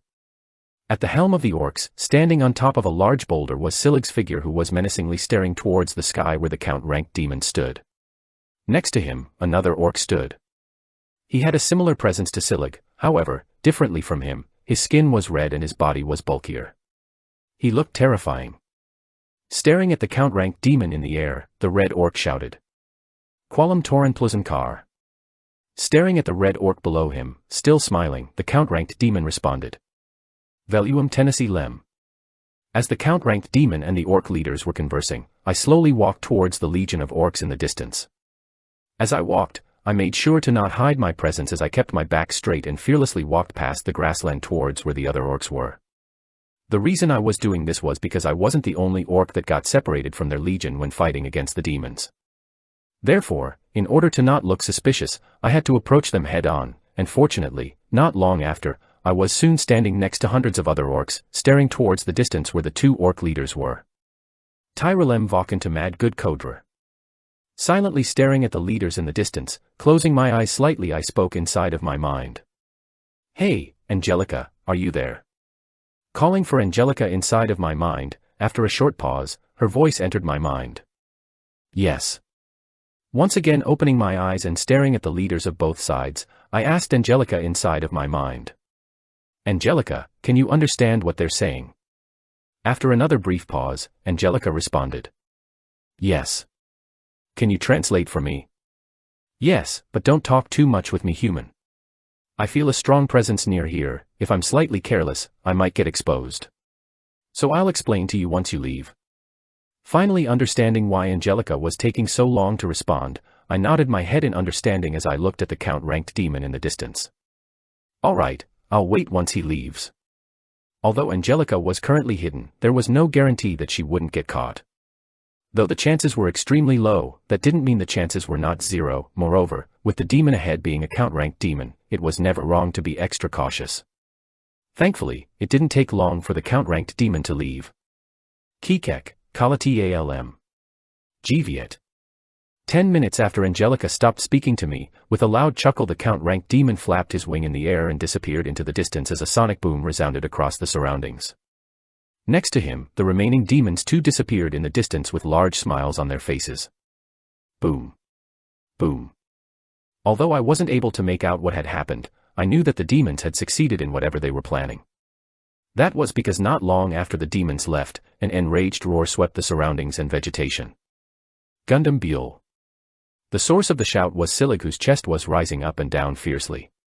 Turning his attention towards the red orc next to him and the legion behind him, Silig shouted, "Karam. Quick human, thump your weapon on the ground." As soon as Sigel's voice faded and hearing Angelica's warning, using the axe I got from the previous orc, I rhythmically thumped it on the ground and shouted like the other orcs. "Karam. Karam. Karam." Turning around, Sigil headed towards the distance and the troops followed along. His face was incomparably dark. Rumble. Rumble. We were finally going to good Kodra. The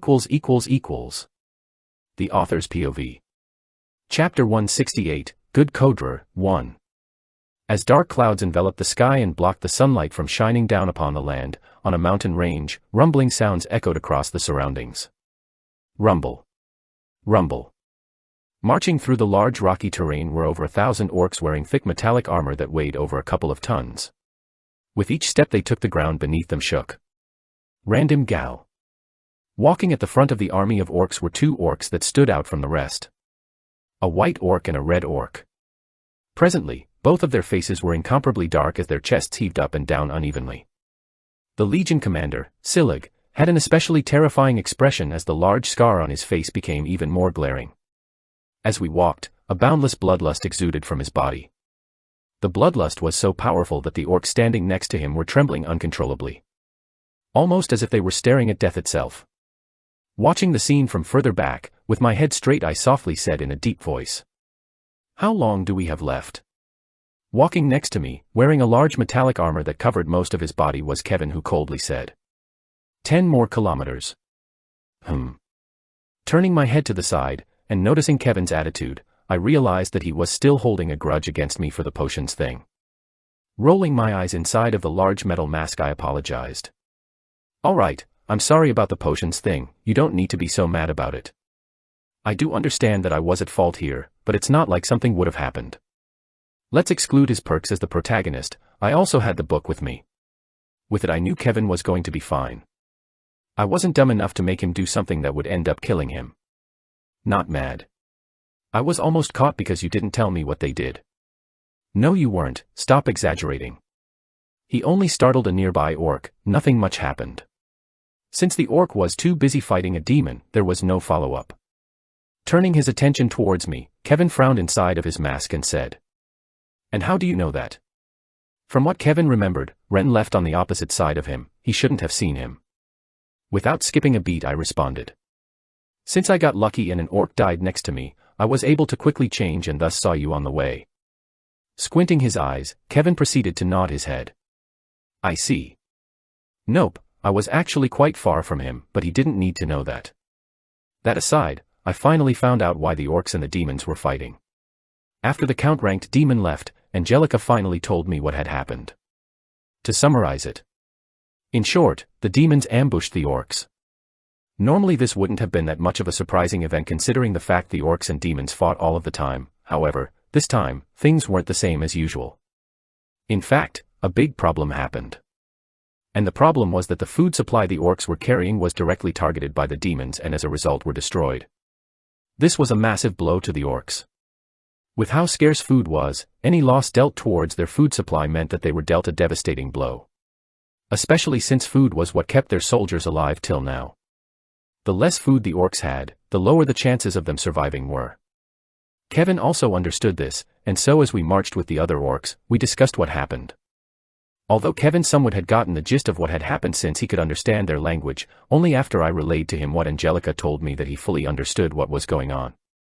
He was a bit surprised about how I was able to know this information since I couldn't speak the language before, but fortunately, he didn't pry too much. In the end, as he found out what had happened, he couldn't help but sigh and say, "What a pity." Glancing at Kevin for a brief moment, I softly said in a low voice, "What is?" "The fact that orcs can't use dimensional storages, else this situation would have never happened." Pausing for a second, I scratched the back of my head and nodded my head. "Ah, I guess you're right." What Kevin said wasn't wrong. Orcs couldn't use dimensional storages like humans could, and that was because of one specific reason. Orcs couldn't use mana. More specifically, because orcs couldn't use mana, they weren't able to use dimensional storages as they required mana to activate them. Had they been able to use dimensional storage, protecting the food supplies would have been a breeze as Silig alone could have done the job. Unfortunately, this was not the case as orcs didn't use mana but instead used something called aura. A completely different energy system compared to mana and was only unique to orcs like demonic energy for demons. The reason orcs used aura instead of mana had to do with how they evolved and how they mainly focused on brute strength in their bodies.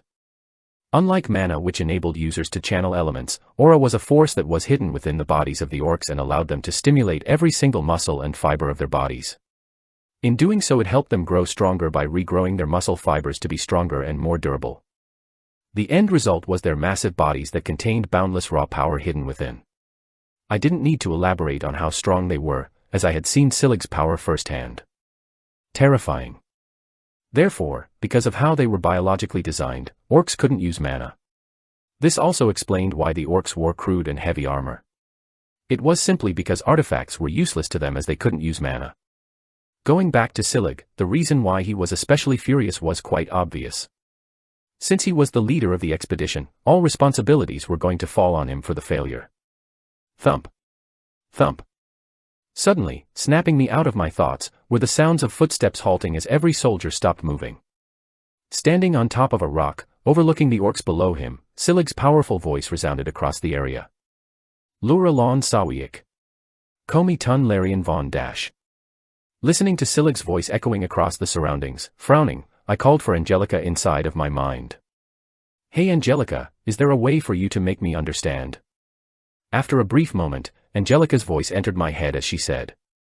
Yes, I didn't use this before because my brethren was there, but now that I no longer feel his presence, I can share a bit of my power. Seeing that Angelica could help me understand, I grew excited. Alright, perfect. Honestly, I found the fact that I couldn't understand a thing quite troublesome. Fortunately, I had Angelica with me who knew how to speak the language. Actually, Angelica, how many languages can you speak? I was genuinely curious, since she knew Lardvian, which was the orcs' main language, she definitely knew other languages. All of them. Taken aback by her response, I couldn't help but ask once again to make sure I didn't hear incorrectly. All of them. Yes, we demons are born with the ability to know every language out there. Listening to this fact, I was slightly taken aback. Interesting. I never knew this. Especially since I was the creator of the novel. I guess there were still some technical things I didn't know as the author of the novel. Interesting indeed. Focus your mind. Hearing Angelica's voice in my mind, snapping me out of my thoughts, I closed my eyes and concentrated as Angelica told me. Though I was surprised with what Angelica told me, my mind was more preoccupied with other things like wanting to understand what Silig was saying. Alright, I'm about to share with you my skill, so try to not lose focus. Nodding my head, I solemnly said. Alright. Good. Phew. As soon as Angelica's voice faded from my mind, I suddenly felt a stabbing sensation hit my brain, resulting in my face winching in pain. KHH. A small groan escaped from my lips, but because it was faint no one heard it. Moreover, I had a mask covering my face which helped quite a bit. After a couple of seconds, feeling the pain in my brain disappear, opening my eyes I looked towards Silgus in the distance. Hopefully, I could now understand. Fiercely staring at the sea of orcs beneath him, Silgus shouted as his powerful voice echoed across the surroundings. The flames of war are upon us, KHRRR. By igniting the first sparks, the inevitable clash for the sovereignty of this planet has been pushed forward. Pausing for a second as he stared at the orcs beneath him, extending his hand forward and clenching it into a fist, Silgus shouted. And I swear upon my name, Silgus, 3rd Legion Commander of Good Kodra, that I will personally end them in the war that they so seek, KHRR. Only upon the smell of those vermin's blood blanketing this world will I finally be able to rest in peace. Thump. Thump. Karam. Karam. Karam. Hearing Silgus's speech, the orcs listening to the speech felt their blood boil as they chanted their war cry as they thumped their weapons onto the ground. Satisfied with the reaction, with his face becoming incomparably serious, Silgus shouted. So, now that we are about to enter Good Kodra, I want to know, who will stand by my side and who will leave me? Instantly the surroundings became quiet. Listening to the speech thanks to Angelica's skill, I instantly realized what was going on. Silig, the orc leader, was trying to unite the troops by making them take his side so that when we arrived at Good Kodra, he would face a lighter punishment due to his failure. If he had substantial backing, his death or punishment would have an adverse effect on the orcs overall. And so by taking full command of this legion, Silig was trying his best to make himself more important in the eyes of the higher-ups. He wanted to exert dominance over everyone here, before going back to Good Kodra. Moreover, judging from the fluctuations in the air, it seems as though he was using a skill that forcefully exposed people that were planning on betraying him. Fortunately, Kevin and I were not affected by this as we didn't use aura, couldn't say this for the rest of the orcs. And I was right. After a couple of seconds, seeing that no one had responded yet, Silgus shouted out loud once again as the fluctuations in the air intensified. "Say it now." Suddenly, an orc stepped out of the line and shouted, "I would like to leave." As soon as his words came out, silence prevailed in the surroundings as everyone stared at the orc that stepped out. "Oh." Jumping off of the small cliff, walking towards the orc that had just shouted, Silgus asked, "Why are you leaving me?" Trembling all over, the orc responded, I just feel like there isn't much to do. We were ambushed by the demons and yet we weren't able to even defend the food supply which we desperately needed to death." Cutting the orc off mid-sentence, Silgus's deep voice once again resounded across the area. "I don't want excuses." Looking at Silig directly in the eyes, the orc pleaded as he said, "I fought with my life on the line. I almost died multiple times during the fight. I've served you for over 30 years, please let me go. I've served you faithfully for so long, I don't want to do this anymore." Staring at the orc before him for a couple of seconds, Silig nodded his head. "I understand, don't worry." Patting the orc by his shoulder, Silig smiled. However, the smile soon disappeared and Silig grabbed the orc by his neck and lifted him in the air as a pained scream resounded across the area. "Kaik." Staring at the orc in his hands, Silig apathetically clenched it, and the loud sound of bones breaking resounded across the surroundings. Crack. Thump. Anybody else? Flinging the lifeless body of the orc to the side, Silig looked towards the orcs before him. After seeing that no one was daring enough to leave, Silig smiled and said, "Good, let's go. Karam. Karam. Karam." Subsequently, as he turned around, the orcs all once again chanted their war cry as they followed along. This time, everyone stood with their backs straight without daring to be negligent. It was evident that his display of power had won them over. Not long after, turning right of the mountain path, my footsteps halted for a moment as I stared at the enormous city in the distance. After a while, as I regained from my stupor, I couldn't help but mutter, "We're here, we're finally at Good Kodra. The place where everything would begin." The author's POV. Chapter 169, Good Kodra, 2. Good Kodra was located 3,000 meters above sea level, on top of a large desolate mountain on the southern hemisphere of Amora. After the demons invaded Amora, the orcs had no other choice but to migrate to the south of Amora where the land was drier and the soil was more infertile. The orcs weren't a united race as they would always tend to fight against one another due to their personalities. However, with their race on the verge of extinction, they had no other choice but to unite. As a result of this, after searching for a while, the orcs managed to find the perfect spot to set up a city and created Good Kodra, the last remaining orc city in Amora. An impenetrable fortress that hid between a cluster of large mountains. Rumble. Rumble. Marching with the other orcs, lifting his head up and staring into the distance, Kevin's voice softened a little bit as he said, "So that's Good Kodra?" "Yeah." From the way he was speaking it was evident that he was overwhelmed by the sight before him. However, I couldn't blame him as I too was overwhelmed by what I saw. On a different mountain than the one we were currently marching on, another enormous mountain appeared in the distance. Its peak was majestic, and the mountain's topography seemed steep and perilous. From a distance, the mountain appeared to have 3 sides that stretched upward vertically, forming a semicircular natural barrier that stretched all the way to the sky. An ocean of clouds drifted above the mountain ridges making the place look even more majestic and mysterious. Reaching 1/5 of the height of the mountain ridges, enclosing the natural semicircular mountain barrier, was an enormous artificial wall that blocked anything from passing through. By the side of the gate stood 2 enormous statues depicting 2 orcs looking down towards the ground beneath them holding onto 2 large axes that interlocked with one another.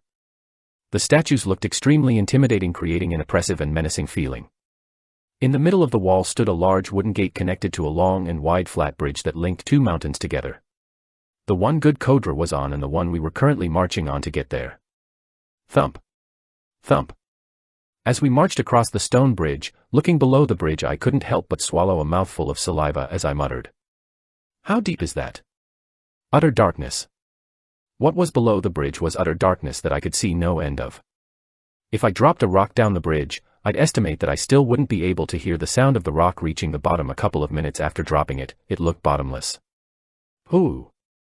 As we neared the gates, taking a deep breath, I tried to calm my heart down. At the moment my heart was beating faster, and that was due to the 2 statues at the front of the gate. Those 2 statues created a natural sense of fear towards anyone that looked at them for too long. It felt as though the real orc was standing and looking down on me. And when I mean orc, I didn't mean a regular orc, but one that was at a league of his own. Open the gates. Arriving before the large gates, walking out was Silig's figure. Glancing left and right and raising his large axe in the air, he shouted. I, Silig, 3rd Legion Commander of Good Kodra, is waiting to report. Open the gates and let us in. As he spoke, his powerful voice echoed across the mountain range. Clilling. Clilling. Not long after Silig's voice faded, the loud sound of chains falling resounded across the mountain range as the enormous doors slowly opened up, revealing the insides of the city. Camp.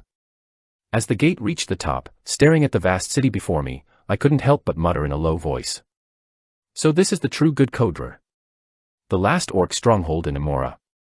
As I looked at the city from behind the gates, I noticed that the city itself looked somewhat crude, as the infrastructures weren't created with the finest craftsmanship. With its black wooden rooftops, faded marble walls, and what seemed to be the bones of fallen comrades and demons, Good Kodra had a frightening atmosphere. The atmosphere was especially stifling, as bones could be seen everywhere around the city, either out as decoration or as materials itself for the houses. Hey Ren, look over there. As I was observing the buildings around us, feeling a slight bump next to me, and hearing Kevin's voice, I turned my head around and noticed Kevin staring towards the distance. What? Check out that building. Looking in the direction of where Kevin was looking at, I soon spotted an enormous infrastructure standing in the middle of the city. As I was too busy admiring the area around me, I only noticed the enormous building now. 7 lean, circular towers made out of black stone surrounded the building that Kevin was pointing at. The infrastructure was twice as tall as the towers and was the tallest building that I could see, overlooking the whole city. Similarly made out of black stone, the tall infrastructure resembled a pyramid as its peak reached all the way towards the clouds in the sky. However, contrary to a regular pyramid, its infrastructure was circular rather than squared. By the side of the circular pyramid-like structure, enormous blood-red flags fluttered in the air, adding further grandeur to the infrastructure. Move along. Entering the city, Silig once again shouted towards his army. Next to him, 2 more orcs appeared, leading him towards the distance, more specifically the tall building in the distance. Rumble. Rumble. As we marched forwards, standing next to me, Kevin frowned. Thinking of something, looking at me, he asked. So how do we get out of this situation? Now that they were in the city, how were they going to get out of the army? This was especially so considering the fact that they were basically stuck in between hundreds of orcs. Hearing Kevin's question, I didn't answer immediately as I hesitated. I soon took out my red book and opened it. Well, I did in fact have a plan, but it would probably piss someone off. Not hearing my response, repeating again, Kevin said. Hey, how are we supposed to separate ourselves from the other orcs? Still looking at the red book, I vaguely said. We just do it. Seeing how vague I was being and looking at me incredulously, Kevin exclaimed. Don't tell me that you still haven't thought about it. Shaking my head and closing the book, I immediately responded. No, I do have a plan. And? Well, you're probably not gonna like it. Pausing for a second as he squinted his eyes beneath his mask, Kevin had an ominous premonition as he carefully asked. How am I not going to Elha? Sorry. Smiling beneath my mask, putting both of my hands on Kevin's metal armor, I pushed him.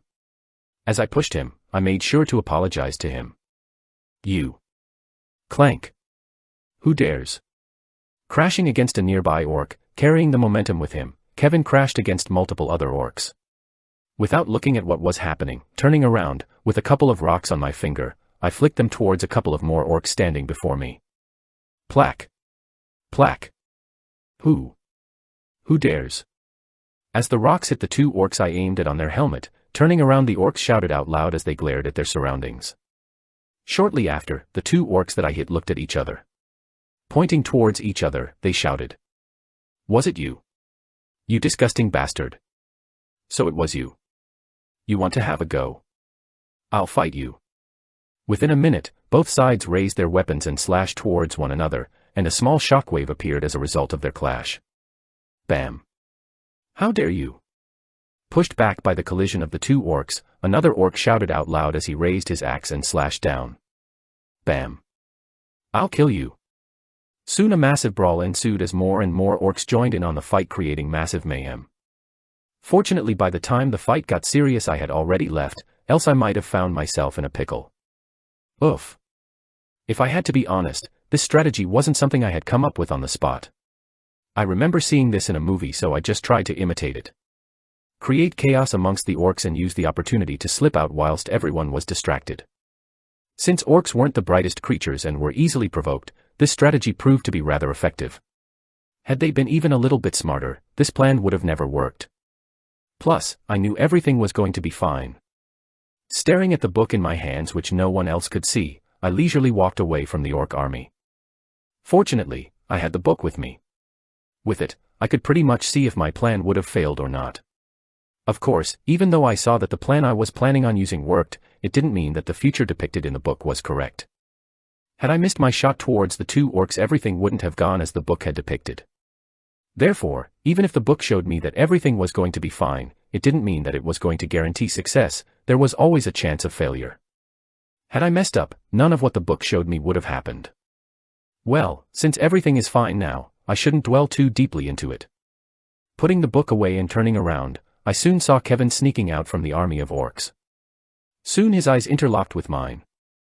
Well, someone doesn't look too pleased. Staring at him for a couple of seconds, I lightly waved at him as I sneaked my way into the depths of the city. As I moved, recalling Kevin's angry face, a smile appeared on my face and I softly mumbled to myself. Sometimes I can't help but marvel at how trashy I can be. Though not often, it happens, and when it does, well, couldn't say I was the most pleasant person. Melissa and Small Snake probably knew best. The Author's POV. Chapter 170, Good Coder, 3. Thump. Thump. Inside of a dark hall, a tall orc slowly walked forward. With each step he took, the ground beneath him would tremble slightly. Halting his steps in front of the entrance of the hall, Silig knelt down on one knee and proceeded to look down on the ground as his powerful voice resounded across the hall. I, Silig, is here. As Silig's voice echoed across the surroundings, he was only met with silence. However, Silig didn't mind it as he remained kneeling on the ground. Enter. Exactly 5 minutes after Silig made his presence known, a dark and raspy voice shook the whole building as a humongous pressure engulfed Silig's body completely. KHRR, yes. Forcefully bearing the pressure and standing up, Silig sluggishly walked towards the hall before him. As he entered the hall, the first thing Silig saw were tremendous braziers hanging from 10 ivory columns by the side of the hall, lighting up every part of the hall, including the dark brown oaken floor that was covered by a black rug, comprised of the skin of some sort of beast. The rug ran from the throne down at the center of the hall all the way towards the entrance where Silig was walking.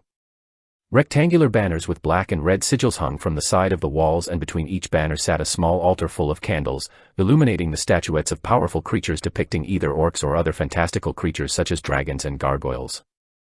In the middle of the hall sat a magnificent throne made out of bones with 2 imposing statues depicting 2 large orcs holding onto their weapons. The throne was covered in sacred etchings, and fixed on each of the front legs was a red ruby that pulsated a red hue continuously like a heart. Sitting on top of the throne was a figure whose features were obscured by a large shadow cast by the 2 statues next to the throne. However, despite the fact that his features couldn't be seen, his majestic presence enveloped the whole hall, causing anyone that saw him to subconsciously feel inferior. Thud. Arriving a couple of meters before the obscure figure, taking a knee, Silig once again spoke. Silig is here to report. Silence once again prevailed over the surroundings as the figure sitting on the throne observed Silig from his throne. KHRR, KHRR. With each breath the figure took, the hall would shake slightly. Turning his head to the side, the figure coldly spoke. Zornaraf. Yes, father. Standing next to the throne was a rather young-looking orc. He was only half as tall as Silig and his muscles weren't as pronounced. However, a regal and majestic presence exuded from his body that was only slightly inferior to the orc sitting on the throne. Zornaraf. That was the name of the young orc standing next to the orc chief sitting on the throne. Birthed 16 years ago by the current chief of Good Coder, Zornaraf was exposed to the best resources and best education possible, making him the orc with the greatest potential. The young chief. That was what everyone in the city called him, as the elders and the chief unanimously decided on making him the next chief. Aside from the current chief, no other figure was as important as Zornaraf, who was the next chief in line. He was the last hope the orcs had at reclaiming the lost land of Amora. Presently, the reason why he was attending the meeting was because his father, the current chief, wanted for him to observe and understand what his job consisted of. He wanted him to learn from him, and Zornaraf naturally understood this. Pointing towards Silig kneeling down on the ground, the figure sitting on the throne, the current orc chief of Good Kodra asked. "What do you think?" Turning his head towards his father who was imposingly sitting on the throne, Zornaraf slowly said. "Father, Silig's sin is undeniable, he should be punished." Breathing out loud, the orc chief nodded his head as he asked. "Khrr, yes, Zornaraf, what do you think is the appropriate punishment for his failure?" Without hesitation, Zornaraf responded. "Death." "Are you sure?" Nodding his head resolutely, Zornarog stared at Silig kneeling on the ground whose face was expressionless. With a trace of disgust on his face, Zornaraf said. "Yes, we orcs don't need failures like him, why must we keep him?" Staring at Zornaraf for a couple of seconds, turning his attention back towards Silig, the orc chief's powerful voice resounded across the hall as he asked. "Silig, do you have anything to say against Zornaraf's decision?"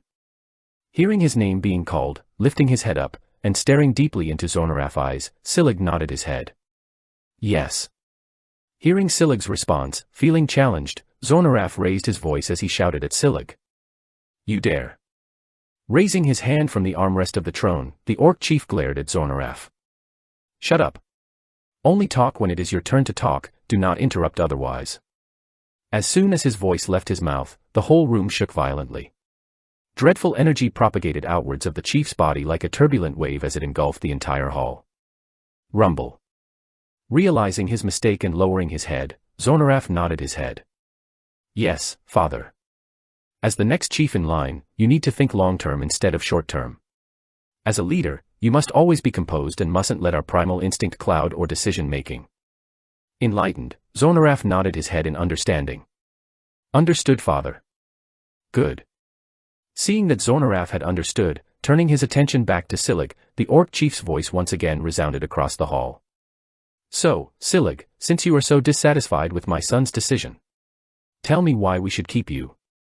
Respectfully looking at the orc chief before him, Silig raised his voice as he said. "I, Silig, 3rd Legion Commander of Good Kodra have a lot to offer." "Oh. Like what?" "You better sound convincing or I might just do what my son had proposed." Punching his chest once, Silig said. "My strength, my loyalty, my blood, and my troops." Raising his brow, the orc chief snorted. "Your troops? The ones that were just battling outside a moment ago?" Hearing the orc's chief's statement, Silig's voice remained stoic as he continued.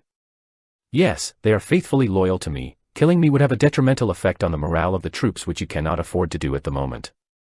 Killing me would also negatively affect the overall power of us orcs as killing me would mean killing an important asset to the orcs."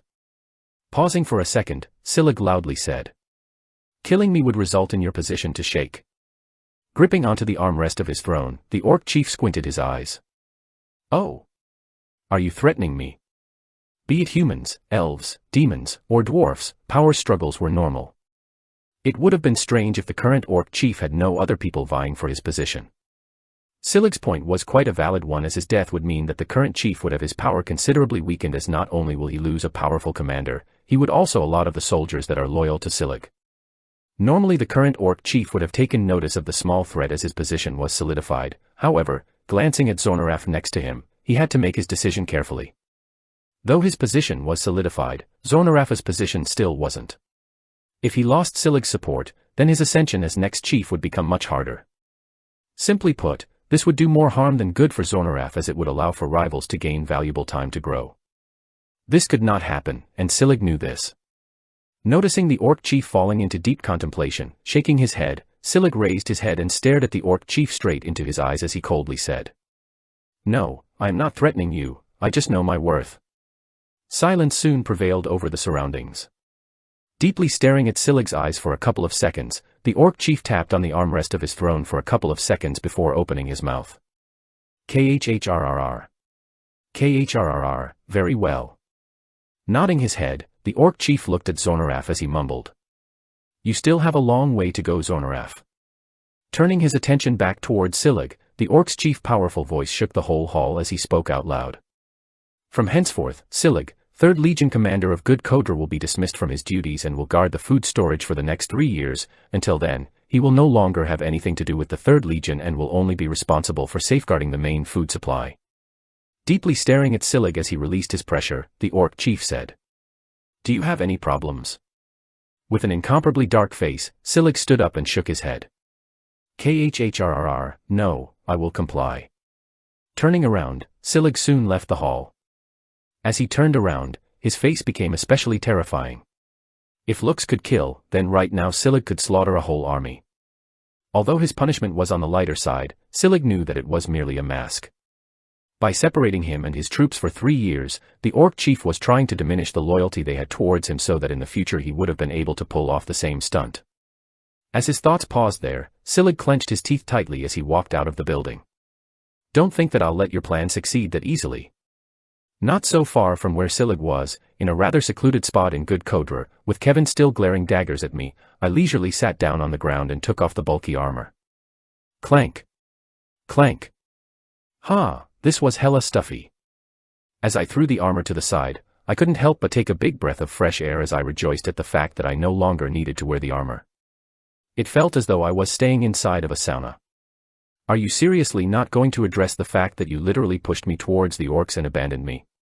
Staring at me from above, Kevin's mouth twitched. "That. Yes." Turning my attention back to Kevin, I dully said, "Well, we did manage to get out, didn't we? Moreover, you're not hurt either, right?" "No bu dash. Enough of that, we've got more important things to talk about." Cutting Kevin off before he could finish speaking, I diverted the conversation. "No use crying over spilled milk."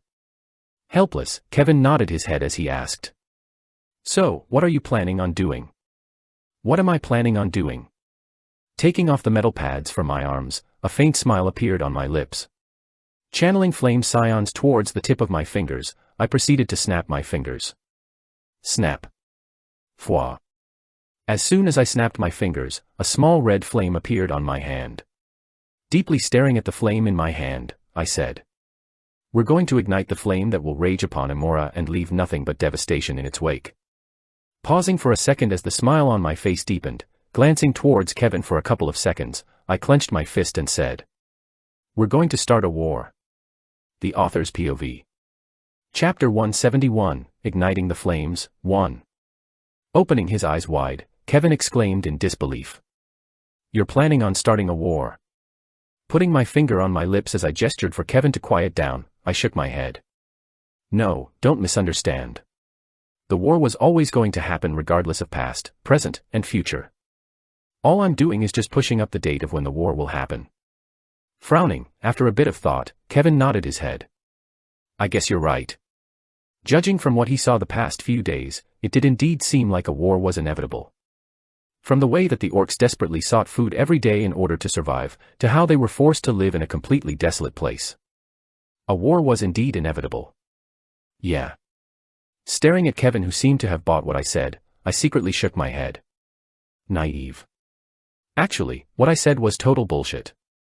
The war that seemed to be fast approaching will never happen. In the novel, a couple of years from now, by the time Kevin arrived in Amora, the war that was supposed to happen never happened. In fact, when he arrived, the situation in Amora was vastly different compared to now, as the orcs conquered back 40% of the land in Amora. The reason for how the orcs were able to reclaim the land was mostly due to the fact that the demons were forced to send some of their forces away due to a certain event happening in the near future, which could more or less be linked to Kevin being the source. That aside, the war that seemed to be looming over this world was never going to happen. But Kevin didn't need to know this fact. Had he known that we were going to start a war that was never going to happen, Kevin would have probably never have agreed to my plans. I guess it was just against his morals as someone who had a hero complex, but I honestly didn't care. To me, aside from the people close to me, nothing else mattered. If I had to start a war in order to achieve my goals, then so be it. I'll make it happen.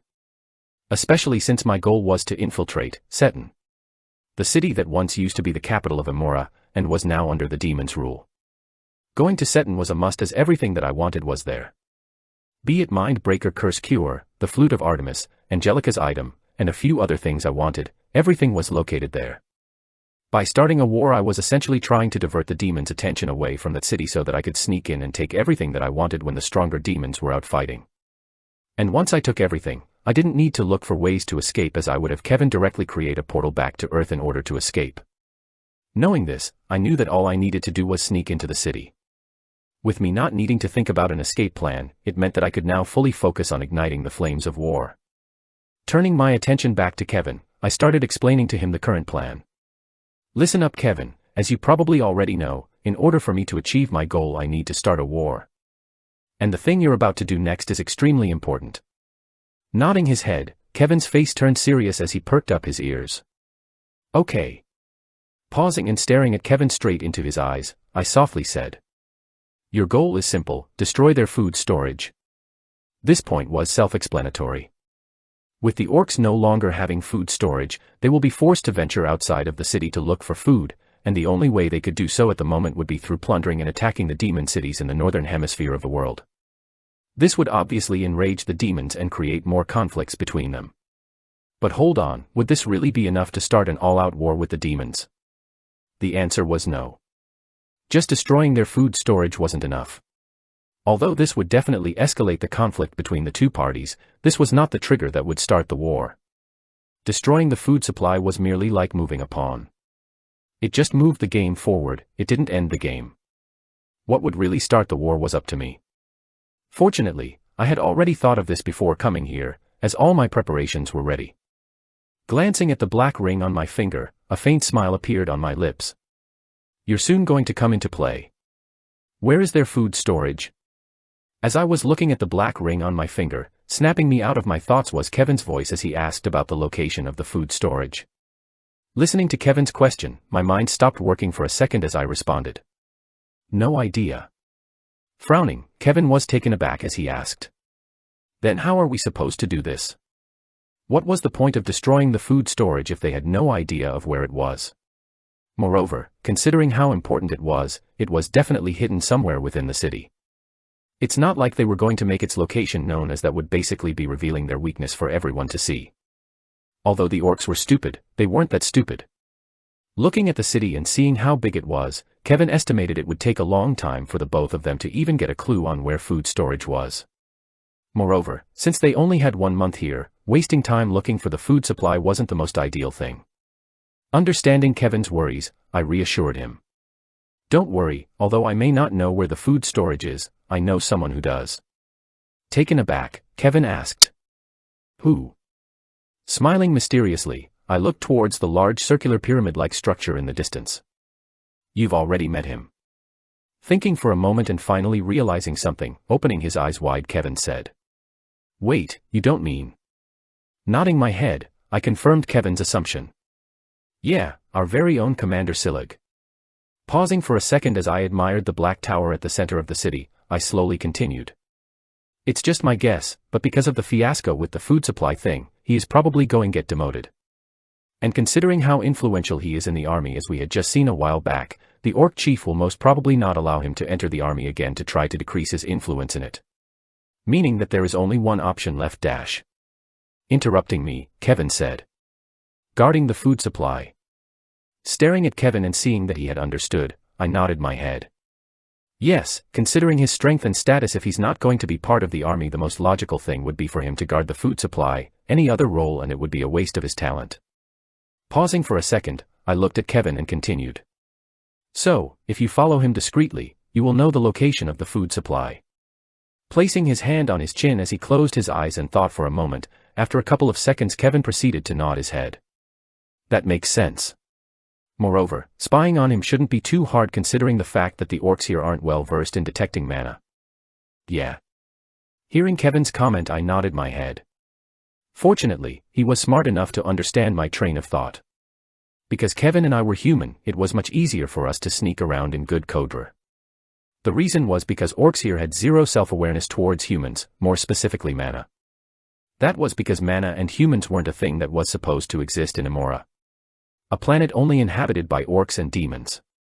Naturally, because humans weren't supposed to exist here, it came as no surprise as to why the orcs couldn't detect mana fluctuations that come from humans. They just simply weren't aware of it, and even if they were aware of it, they would have been wary of it as humans weren't supposed to exist on this planet. In short, this made it a lot easier for Kevin and I to sneak around the city without getting caught.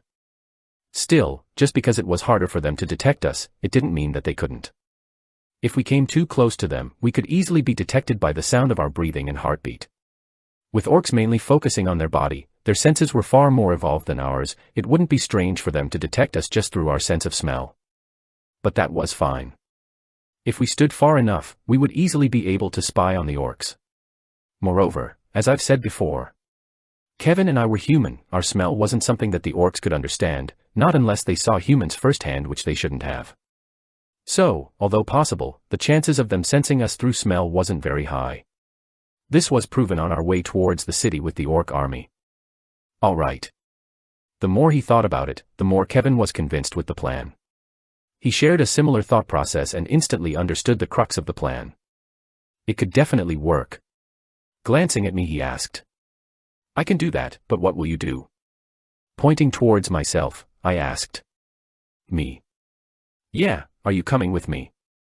Shaking my head, I immediately refused. "No, I won't." "Then what will you be doing?" "Well, you'll know soon enough. If I told him now, it'll ruin the whole surprise. My plan needed Angelica, therefore I couldn't disclose too much or things might become complicated. After all, the two had already met. Just thinking of the conversation we would have once he found out about Angelica gave me headaches. Let's not have the two meet. That aside, now that I explained everything to Kevin, it was about time to enact the plan. Glancing at Kevin, I said, "Let's split up for now. Come back to me in 2 days' time once you find something out." Staring at me in the eyes, Kevin proceeded to nod his head as he turned around and headed towards the center of Good Kodra. "All right, I'll meet you once I find something." Swoosh. Watching Kevin's figure leaving in the distance, my eyes drifted towards the large tower in the middle of the city. Soon the corner of my lips curled upwards as I softly mumbled, "I'm genuinely curious as to how an all-out war between orcs and demons looks like." Shrugging my shoulder as I turned around, I knew that I wouldn't need to wait for long to get my answer. The Author's POV. Chapter 172, Igniting the Flames, 2. I think I've got it. Standing on top of a tall flat house, with binoculars in his hands, Kevin stared towards the distance. Towards a rather inconspicuous house that looked like any other one present in the city. As he looked at the house in the distance, Kevin tried his best to hide his presence. Although he was far from it, it was never wrong to be extra cautious. The reason why he was being especially cautious was because he had finally found where the food supply was located. Squinting his eyes as he looked through the binoculars in his hands, slightly lowering his head, Kevin whispered towards his watch, "I've found the food storage." Just like Ren had told him 2 days ago, Silig was indeed demoted and made to guard the food storage supply. Thus, following Silig from the distance, Kevin was quickly able to find the location of the food storage, and from there, he spent the last few days observing. From Silig's behavioral pattern to the time he spent guarding the storage space, as well as how long his break took and who replaced him when taking breaks. He knew everything. As his thoughts paused there, thinking of Silig, Kevin he couldn't help but be impressed by Ren's analytical skills. Just from a couple of clues, he was able to figure out Silig's demotion. And from there, basically, deduce the location of the hidden food supply that was supposed to be unknown by almost everyone. It was honestly, really impressive, and Kevin knew that compared to Ren, he was far inferior to him in that aspect. After a short pause, snapping Kevin out of his thoughts, Ren's voice echoed from the speaker of the watch. "Oh. Where exactly is the food storage?" "Southern area." "Southern area. I see." Still staring at the house in the distance with the binoculars in between his hands, Kevin asked, "When should I proceed?" After a short pause, Ren's voice once again echoed from the speaker of the watch. "You can do so now, maybe. I'm pretty much done on my side as well, or do you need more time? We must act together or this might not work." "Yes, my preparations are almost ready." Pausing for a second, Kevin carefully asked to make sure he understood what he had to do. "You only need for me to destroy the food storage, right? Not sneak in and take in something." "No, just destroy the food storage." Nodding his head, Kevin responded, "All right, I'll start operating in 2 hours, I'll give you a heads up when I do." 2 hours. Staring at the building in the distance, Kevin decided to act after 2 more hours passed. The reason for this was because that was the time he estimated Silig would take a break. Having seen Silig's strength firsthand, Kevin knew it was best to operate once he was gone, as he was simply too powerful. Once Silig was out, Kevin had about 15 to 30 minutes to operate. Any more than that and he would risk having Silig discover him, which he couldn't afford to do. Especially since Ren specifically told him that he couldn't be seen, as that would pretty much ruin all of the plans. Although Kevin didn't know what he meant by that, he knew that he had to complete this mission without leaving a trace of himself behind. Taking note of when Kevin was going to take action, Ren's voice once again echoed through the speakers of the watch. "Great, 2 hours sounds good, good luck." "Alright, I'll message you soon." Tack. Turning off his watch, Kevin slowly closed his eyes and took out a small black drone from his dimensional space. Thereafter, putting the binoculars down, Kevin activated his skill, Mind Cleansing, as he threw the drone in the air. Whoa. Shortly after the drone left his hand, it disappeared into the distance. Staring at the area where the drone used to be, Kevin softly muttered, "It's about time I moved." On the northern side of Good Kodra, quietly resting on the rooftop of a building, I looked towards a certain building in the distance. With black being the most prominent color, a rather unique-looking infrastructure appeared in my vision. From the outside, the house looked grandiose and intimidating. Using dark oak wood to build the frame of the house, sharp bone tusks protruded from the side of the house as large red banners fluttered in the air, further adding to the intimidating feeling. Ooh. Staring at the building before me, I took a deep breath. The building I was currently looking at was the place where the young chief, Zornaraf, lived. And probably the last place he'll live in. That's right, the next part of my plan consisted in the assassination of Zornaraf, the next orc chief. Only by assassinating him will everything go as I envisioned. After they realized that their young chief had died, the orcs would naturally not stand still. Perhaps the orc chief may be able to still remain rational after his son's death, as he couldn't wage war with the demons because of his personal feelings. However, that was only if his son's death was the only thing that happened. Unfortunately for them, Zornaraf's death wasn't the only thing that will happen today. Staring towards the southern side of Good Kodra, a faint smile appeared on my lips as I softly muttered, "I'll leave it up to you, Kevin." With Kevin taking care of the supply storage and me assassinating Zornaraf at the same time, all the pieces that I had set in motion would slowly come together for the one play that I was looking for, an all-out war between the orcs and the demons. As my thoughts paused there, staring at the ring in my hand, I softly said, "Are you ready, Angelica?" "Yes." "You know what you have to do, right?" After a short pause, Angelica responded, "Kill the young orc using my powers." Nodding my head, I reminded, "Yeah, make sure you expose yourself once you are going for the kill. Only once they know that it was a demon that killed Zornaraf would everything start to make sense. And in order to do that, what better way than have a demon actually kill him?" After a brief second of silence, Angelica asked, "Does killing him mean that I've held my end of the deal?" Shaking my head, I responded, 80% there, I'll need you for one more thing after that." She still had one more role to play. After that, she would pretty much no longer be of use to me, but that was fine. After all, once she finished with her parts, Imora would be engulfed by the raging flames of war. And for that to happen, I needed for Zornaraf to die. Hearing my response, Angelica agreed. All right. As long as she could reach Viscount rank, Angelica didn't mind killing an orc or even demons. What mattered to her the most at the moment was her strength, anything else was secondary. Good. Seeing Angelica agree, the smile on my face deepened. Naturally, killing Zornaraf was the main reason why I had brought Angelica with me. With her killing Zornaraf through her demonic power, everything would be traced towards the demons. And although orcs couldn't detect mana, if I were the person responsible for killing Zornaraf, chances of them pinning the blame on the demons was low. They may assume that it was another orc who did it out of spite or in order to become the next chief. The reason why they wouldn't link it to the demons was because when demons killed, they often left a distinct residual demonic energy in the air. Almost like a signature, making it easier to understand that they were indeed the ones who were responsible for the incident.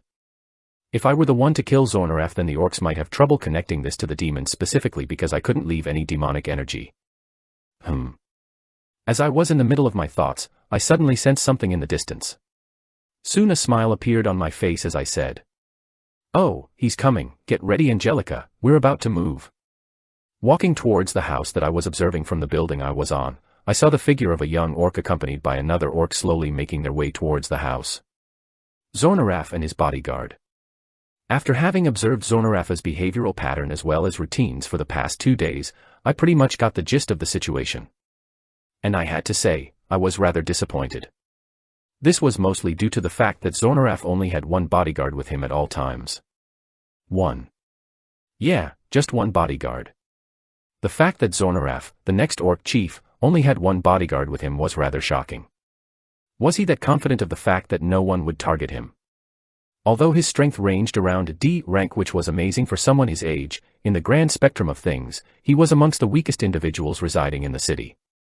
Regarding his guard, from what I've observed, I'd estimate his strength to be around C+ to B rank. Which was honestly really low. Not benefiting the status of the person he was protecting, the next chief. To make matters worse, the bodyguard didn't actually even enter Zornaraf's house as he waited outside. It was as though Zornaraf didn't care at all about people assassinating him. Was he that confident in his strength and background? Thinking thus far, I shook my head. He was still a newborn chick after all. Prideful and arrogant. The two recipes for disaster. Though it sounded like a rant on my side, I was genuinely quite happy with this development as it made my life easier. I had originally made a lot of preparations for this, only to be left speechless by how uncautious they were. Ooh. Looking at the ring on my finger for a couple of seconds, I exhaled. I guess it's time for me to make a move. Ding. Feeling a slight vibration on my wrist, staring at my watch, I knew that it was time for me to move. Seems like Kevin feels the same way. This was the most crucial step to my plans. I couldn't afford to mess up. Zornaraf's death was the first and most important piece of my plan. Once he died, everything would start falling into place. Closing my eyes, a white hue shrouded my body for a split second before it slowly disappeared as if nothing had ever happened. Standing still for a couple of seconds, as I opened my eyes, the world around me gradually lost its color. My heart rate decreased, and all the distracting thoughts inside of my mind disappeared as only one goal imprinted itself inside of my mind. Ensuring Zornaraf's death. Taking a step forward, I softly mumbled. Monarch's indifference. The author's POV. Chapter 173, Igniting the Flames, 3. Swoosh. 2 hours since last contacting Ren, putting away the binoculars in his hand, Kevin jumped off the building he was on.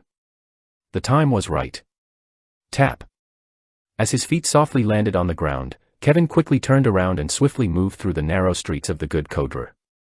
Fortunately for Kevin, as he was no longer the size of an orc and thus no longer wearing the heavy armor that weighed like a truck, he was now able to move around the city fast and stealthily.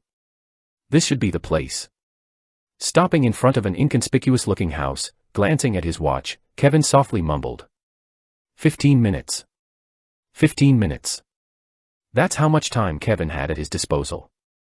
After he noticed that Silig was taking a break, Kevin immediately sprung into action as he quickly arrived before the place where he observed the food storage was located. 2 orcs. Glancing left and right, Kevin spotted 2 orcs walking around the perimeter of the house.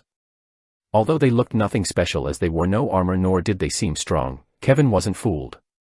Using his drone to scout the perimeter, Kevin had a general idea of the location of every guard in the vicinity, including Silig who had gone to a nearby tavern to eat. Regarding Silig, from what he had collected these past few days, Silig's breaks were all around 15 to 20 minutes long as he would quickly come back to his post. Although he hated his job, he was a diligent orc. Still, if there was one thing Kevin managed to observe was that whenever he had a break he had to inform the other guards of his absence.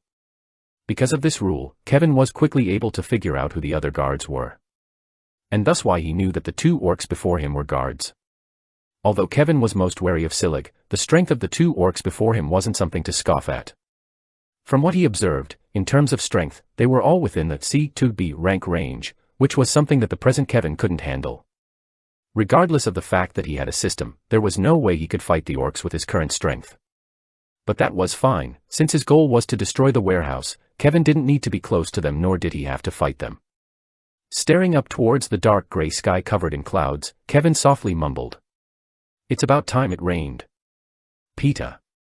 Pita. Not long after the words escaped from his mouth, a droplet of water fell towards the ground. Following the first droplet soon came another, and from there more and more droplets of water came crashing towards the ground. Extending his hand and feeling the rain falling down from the sky, from his dimensional space, Kevin took out a black cylindrical object that had a red button on the top. Ding!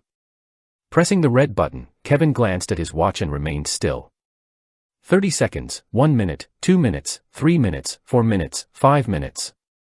All right. Fwa. Exactly 5 minutes after he pressed the button, Kevin took out a black square-shaped device that looked like a small vehicle from his dimensional space and threw it on the ground. Plam. Glancing at his watch, Kevin tapped on the screen and the vehicle-like device before him moved forward a couple of meters. It's working, good. Seeing that the device worked, Kevin nodded his head in satisfaction. The device he was currently using was one of the newest ground drones available on the market back on Earth. Equipped with the most up-to-date cloaking function and sound dampening system, the product was something that could easily infiltrate secured locations without getting noticed. Although it wouldn't work on the truly powerful people, it could more or less evade the perception of most people, unless they were actively seeking the device, and that would be a different story. If they were unaware of its presence, most people wouldn't be able to detect it. Which was enough. Thankfully, before coming to Amora, Kevin had brought the equipment with him. Since he loved using these kinds of devices and gadgets as they made his life easier, Kevin naturally brought the devices with him. Although he liked to fight with his sword, if he was presented with another easier option that didn't involve him risking his life, Kevin would much rather take that option. He was no battle junkie after all. Licking his lips and controlling the drone through his watch, the device quickly moved towards where the guards were standing. Pita. Pita. Pita. As the drone moved, the rain became even more aggressive, masking the already little sound the drone made. As he watched the drone move forward, staring towards the sky, Kevin softly mumbled. I guess the effects of the sleeping ivy are starting to work. Although the drone he was using had very good cloaking and dampening devices, it wasn't completely foolproof. Had the guards been in the right state of mind, they would have instantly have noticed the small trail that the drone left behind as it moved across the puddles of water on the ground. But that only applied if they were in their right state of mind. However, they weren't. And that was because currently, another factor was at play. Sleeping ivy. That was the name of the poison Kevin had put on the air drone that was levitating up in the air. Using the rain as a way to camouflage the poison, Kevin released the poison in the air through his drone. Originally he had planned on directly feeding the poison to the orcs through the food they ate at the tavern they frequented. However, after noticing the erratic climate, Kevin opted to directly spread the poison through the rain. The poison was rather weak and a non-lethal one, however, it was because of how mild the poison was that Kevin chose it. With the poison being extremely weak, once it entered their system, the orcs would have no idea they were poisoned. Normally, orcs would have been able to tell whether a poison had entered their system thanks to their strong constitution, however, that only applied to strong poisons. If they found themselves poisoned by a weak poison, their bodies wouldn't react to it, and thus they were unable to know that they had been poisoned, which was exactly what Kevin was aiming for, as the poison he gave them was a poison that caused their senses to slightly decrease for a short period of time. The reason he chose this poison was self-explanatory. He wanted to increase the chances of his ground vehicle making it past them. Kevin didn't want to make any mistakes. As long as he could reduce the chances of his plan failing, he would take it. It was never wrong to be cautious. And the result paid off. Not long after the poison fell on the orcs' faces, they suddenly seemed to be more lethargic. Although their backs were straight, their eyes weren't as clear and lucid as they were before, making Kevin understand that they had been successfully poisoned. Therefore, not long after the drone moved, Kevin slowly drove it past the orcs, right towards the door that led to the warehouse. Tensely staring at the camera view from his watch, Kevin tapped on the screen of his watch. Initiate drop. As soon as Kevin tapped on the screen, the vehicle stopped moving. Shortly after, a small compartment of the drone opened up, revealing multiple thumb-sized devices, each about the size of a spider. Flick. Flick. Flick. Not long after the doors of the compartment opened up, the spider-like devices lit up with a red dot in the middle. Shortly after, the spider-like devices quickly got moved away from the large vehicle and entered the door leading to the food warehouse through the narrow gap at the bottom. Good. The plan was almost completed. Staring at the spider-like devices entering the door from the distance, Kevin felt a slight pang in his heart as he recalled the fact that each of them was worth around 10,000 U. The reason why he was looking at them like that was that they were all going to explode soon. Yes, they were all loaded with explosives. Although their power was weaker than that of a regular grenade, when piled up together, they would without a doubt be able to create a massive explosion. Especially since there were over 100 of them. Knowing this, Kevin knew that once they exploded his money would also go along with the explosion, but in the end, he could only grit his teeth and endure it as the 5-star sword manual was worth far more than that. In fact, comparing the value of the two was like comparing a Ferrari to a Fiat. Huge difference. Alright, everything is set. Shortly after all of the small drones entered the house through the narrow gap of the door, using his watch, Kevin quietly recalled the main drone back. 3 minutes. Staring at the time of his watch, Kevin knew he was running low on time. In 3 minutes he estimated that Silig would arrive. Increasing the speed of the ground vehicle, as soon as it arrived before Kevin, he quickly picked it up and ran as far away as possible from the warehouse. He couldn't allow himself to be too close to Silig as he might actually be able to detect something. Ooh. After stealthily running away in the distance, making sure that he was far enough, Kevin sighed in relief. This should be far enough. With a solemn look on his face, Kevin stared at the warehouse in the distance. After a couple of seconds, bringing his watch next to his mouth, Kevin tapped on the screen and softly mumbled. 10, 9, 8, 7, 6, 5. On the opposite side of where Kevin was, coldly glancing at the orc that stood in front of the Zornarafa's house, Ren hid himself a couple of blocks away from him. Right now he just stood still and observed the house before him. He was waiting for something. Ding. 10, 9, 8.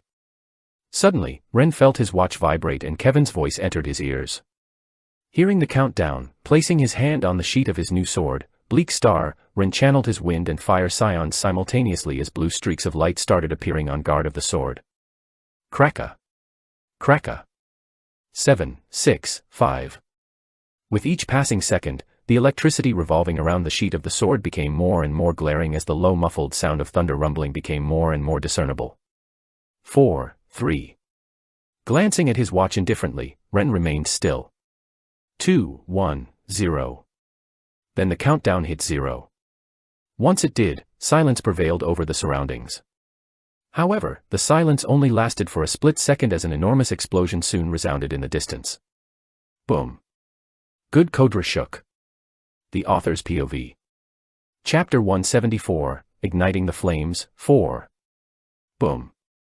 What's going on? Feeling the tremendous explosion in the distance, the orc guarding Zornaraf house looked towards the direction where the explosion originated from. Because of the heavy rain, it was hard to discern what had happened. Glancing left and right, the orc suddenly took a step forward to get a better look at what had happened. Ah. Who are you? Step. Step. However, before he could find out what had happened, an obscure figure appeared a couple of meters from where he was standing. In a slow and steady manner. Repeating once again, the orc shouted. I said, who are you? He was once again met with total silence. Feeling that something was wrong, raising his weapon, a large double-edged axe, in the air, the orc once again shouted as his voice shook the nearby surroundings and a powerful pressure exuded from his body. I've warned you already, state your name. Cracka. Cracka. Stopping 10 meters away from the orc, the figure took a stance as blue streaks of light appeared on the tip of his sword. Ah. E rank. As he stared at the figure before him, the orc was taken aback. That was because he was able to sense the person's strength. And what he found out shocked him, but not in a negative way. He found out that the figure before him was only E- rank. Something that was almost on the level of cannon fodder in this world, especially for him since he was already C+ borderline B. To him E was like swatting a fly. How could someone as weak as him actually think he could harm him? You think you can harm me with that pitiful amount of strength? Lifting his double-edged axe and pointing it towards Ren, the orc glared at him, who remained still throughout the whole time as he gathered energy towards his sword. Annoyed by the fact that he was once again being ignored, the orc decided to make a move. Since you won't talk, I'll make you talk. Boom. Tensing his muscles, the ground beneath the orc cracked as his body propelled forwards towards Ren's direction. In a swinging motion, the orc swung the heavy axe towards where Ren was standing. Die.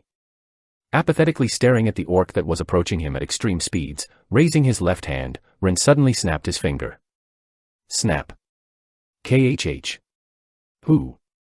As soon as Ren's finger snapped, the orc suddenly found his body abruptly halting for a split second. Following that, the world around him became dyed in white and the figure he was looking at disappeared. A subtle clicking sound followed his disappearance. Click. The third movement of the keiki-style void step. Appearing on the opposite side of the orc was Ren's cold figure. Behind him, a blue trail of light appeared as the muffled sound of thunderbolts continuously resounded across the area. Cracka. Cracka. Spurt. A couple of seconds after the exchange, an arm suddenly flew in the distance as blood spilled everywhere. Thud. At the same time the arm flew in the air, taking a knee, the orc supported his body with his axe. KHHH, how could someone as weak as you harm me? He A less than C+ rank orc actually got injured from someone that had just entered E rank. Humiliating. If the others found out what had happened, he would become the laughing stock of the city. Thinking along those lines, his deep voice resounded across the area as he shouted. Unacceptable. He couldn't allow such a situation to happen. He must kill the weakling that was before him in order to wash the shame away. Ooh. Unaware of the orc's thoughts, exhaling as turbid air escaped from his mouth, feeling a slight stinging sensation on the left side of his body, Ren's cold eyes looked towards where the pain was coming from and he soon noticed his left hand missing. No anger, pain, resentment, or any emotions were displayed on his face as he looked at the left side of his body, which was bleeding profoundly. Ignoring the missing arm and turning his attention back towards the orc in the distance, Ren softly mumbled. Pity. This was the first time he couldn't one-shot his opponent. Although the orc before him had a small hole on the right side of his body and was somewhat injured, he had still not killed his opponent in one shot. In order to kill the orc, Ren had made ample preparations with the twin gargoyle artifact and his strongest move, the third movement of the keiki. This was supposed to be his strongest combo, and yet his opponent was still not dead. He had failed. But this was within Ren's estimation. His opponent was an orc and was around 2 ranks higher than him. Their skin and defense were far stronger than that of a human. Had his opponent been a human, they might have died in one move. However, sadly his opponent wasn't, as they specialized in defense and raw power. Fortunately, although he hadn't killed him in one shot, he had still injured him. This was enough for Ren. You. Clenching the right part of his chest, the orc glared towards Ren's direction as his deep voice echoed across the surroundings. Shortly after, as the features of his aggressor became more discernible, the orc was taken aback as his deep voice resounded across the space. Human. A human. What is a human doing here? As he looked at the feature of the individual that had attacked him, the orc was able to identify the fact that it was a human. Although he had never seen a human before, he was aware of their existence. Therefore he was able to quickly identify the fact that his aggressor was human due to the fact that they weren't short and had no pointy ears. Staring at Ren's figure in the distance whose arm was missing, the orc slowly stood up. I thought humans were smart, but it looks like you're stupid. I can tell that you're weak. How dare the likes of you try to kill me with that pitiful amount of strength? Pausing for a second, lifting his axe in the air, and putting it on his shoulder, the orc continued. I don't understand why you would try to fight me, but soon reinforcement will come, and if you're not dead by the time I am finished with you, you will die by the hands of the others. Coldly staring at the orc before him, Ren slowly said. You talk too much, but your thoughts are unnecessary. The perimeter around us is sealed, no one saw nor heard anything.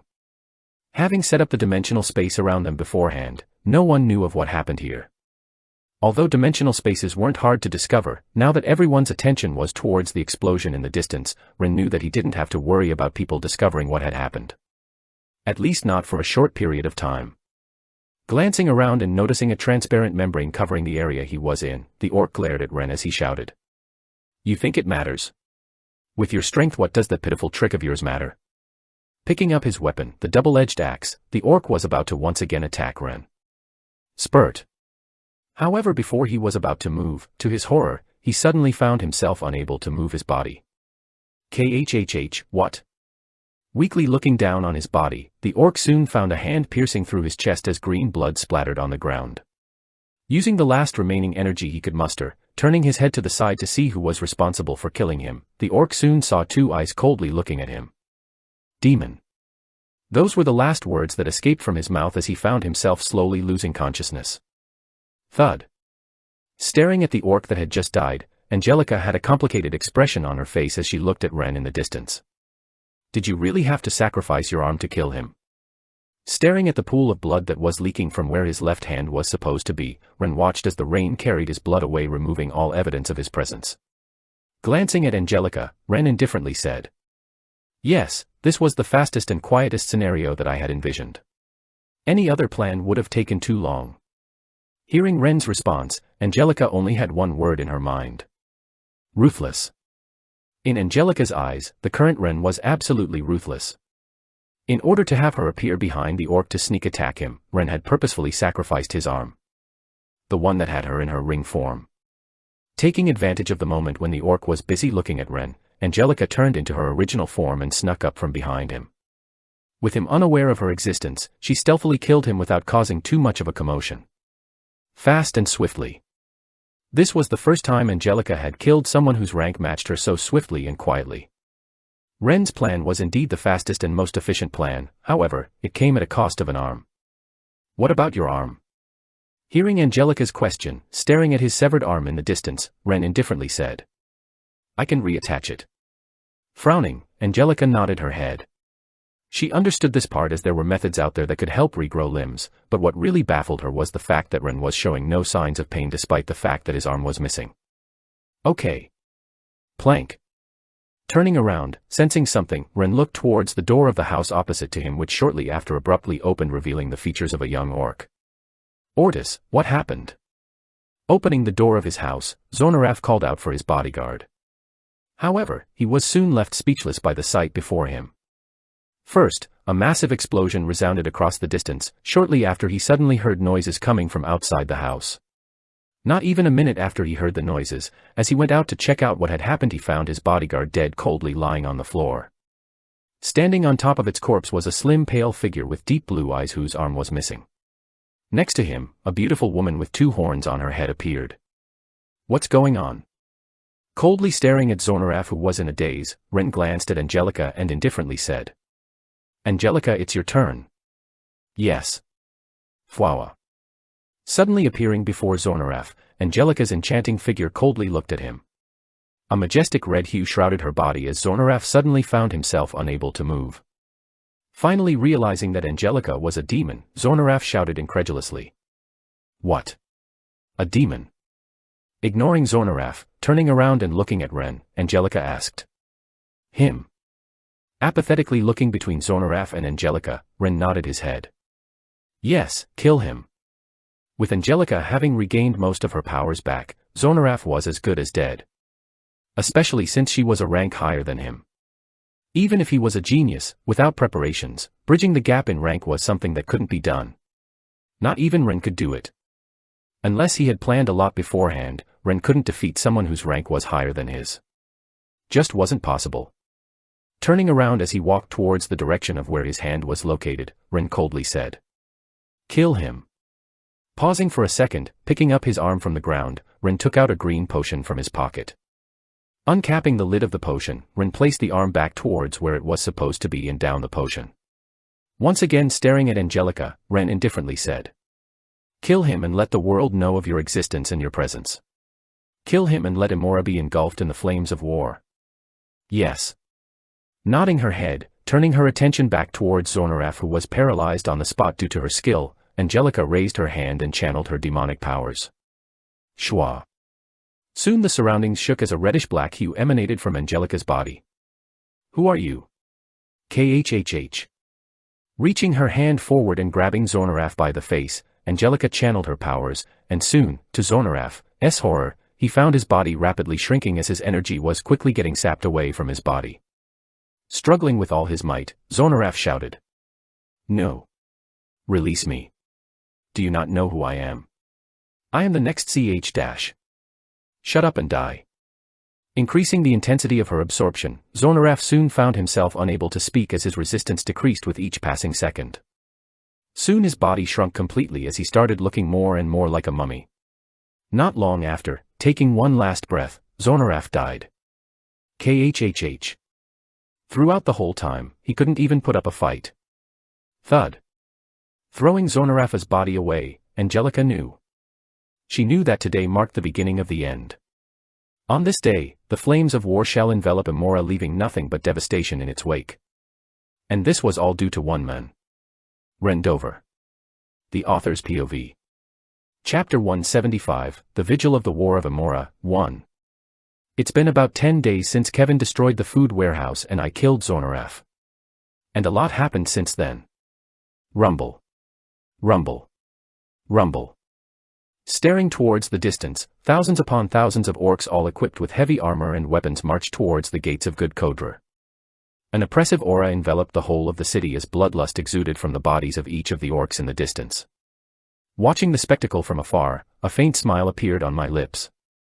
The plan was a success. After I had Angelica kill Zornaraf directly, everything went as I envisioned. The orcs traced everything to the demons due to Angelica's residual demonic energy lingering on the corpses of Zornaraf and the bodyguard. Prior to killing Zornaraf, I had specifically asked Angelica to do that so that the orcs wouldn't question who killed Zornaraf. Moreover, with the fact that Zornaraf was killed at the same time that the food supplies were destroyed, the orcs came to the conclusion that the demons were responsible for the incident despite the fact that there was no evidence to support that conclusion. Everything was perfect. Well, almost everything, if I had to be honest. These past few days have been quite scary. Naturally, because of the incident, the orc chief was beyond enraged. The aura he exuded the past few days was something beyond frightening, as every time I glanced towards the tower in the middle of Good Kodra it felt as though I was staring at death itself. And because of this, Kevin and I had no choice but to lay low for that period of time. Every day felt as though there was barely any oxygen in the air. Suffocating. Staring at the army of orcs from afar, Kevin, who's standing next to me, glanced towards my arm, which was currently bandaged, and asked, "Is your arm really okay?" Ever since Ren had come back from his mission, Kevin noticed the state of his arm. Although he wasn't particularly concerned as arms could be regrown with modern potions, Kevin was concerned that it might affect their future plans as he was now injured. Glancing at Kevin, I shook my head. Honestly, it hurts like hell. I wasn't lying. The pain I experienced right after Monarch's indifference deactivated almost caused me to pass out. It was mortifying. It was so painful that I couldn't even describe the feeling in words. What made matters worse was that even after 10 days had passed, I could still not move my arm properly. I think it may be due to something like the nerve endings of my arms not being fully connected, but I wasn't too sure. I wasn't an expert in this kind of stuff. Frowning slightly, Kevin curiously asked, "How long do you think it will take before you can use your arm like normal again?" Staring at my left arm for a couple of seconds, I mused. Maybe a couple of days.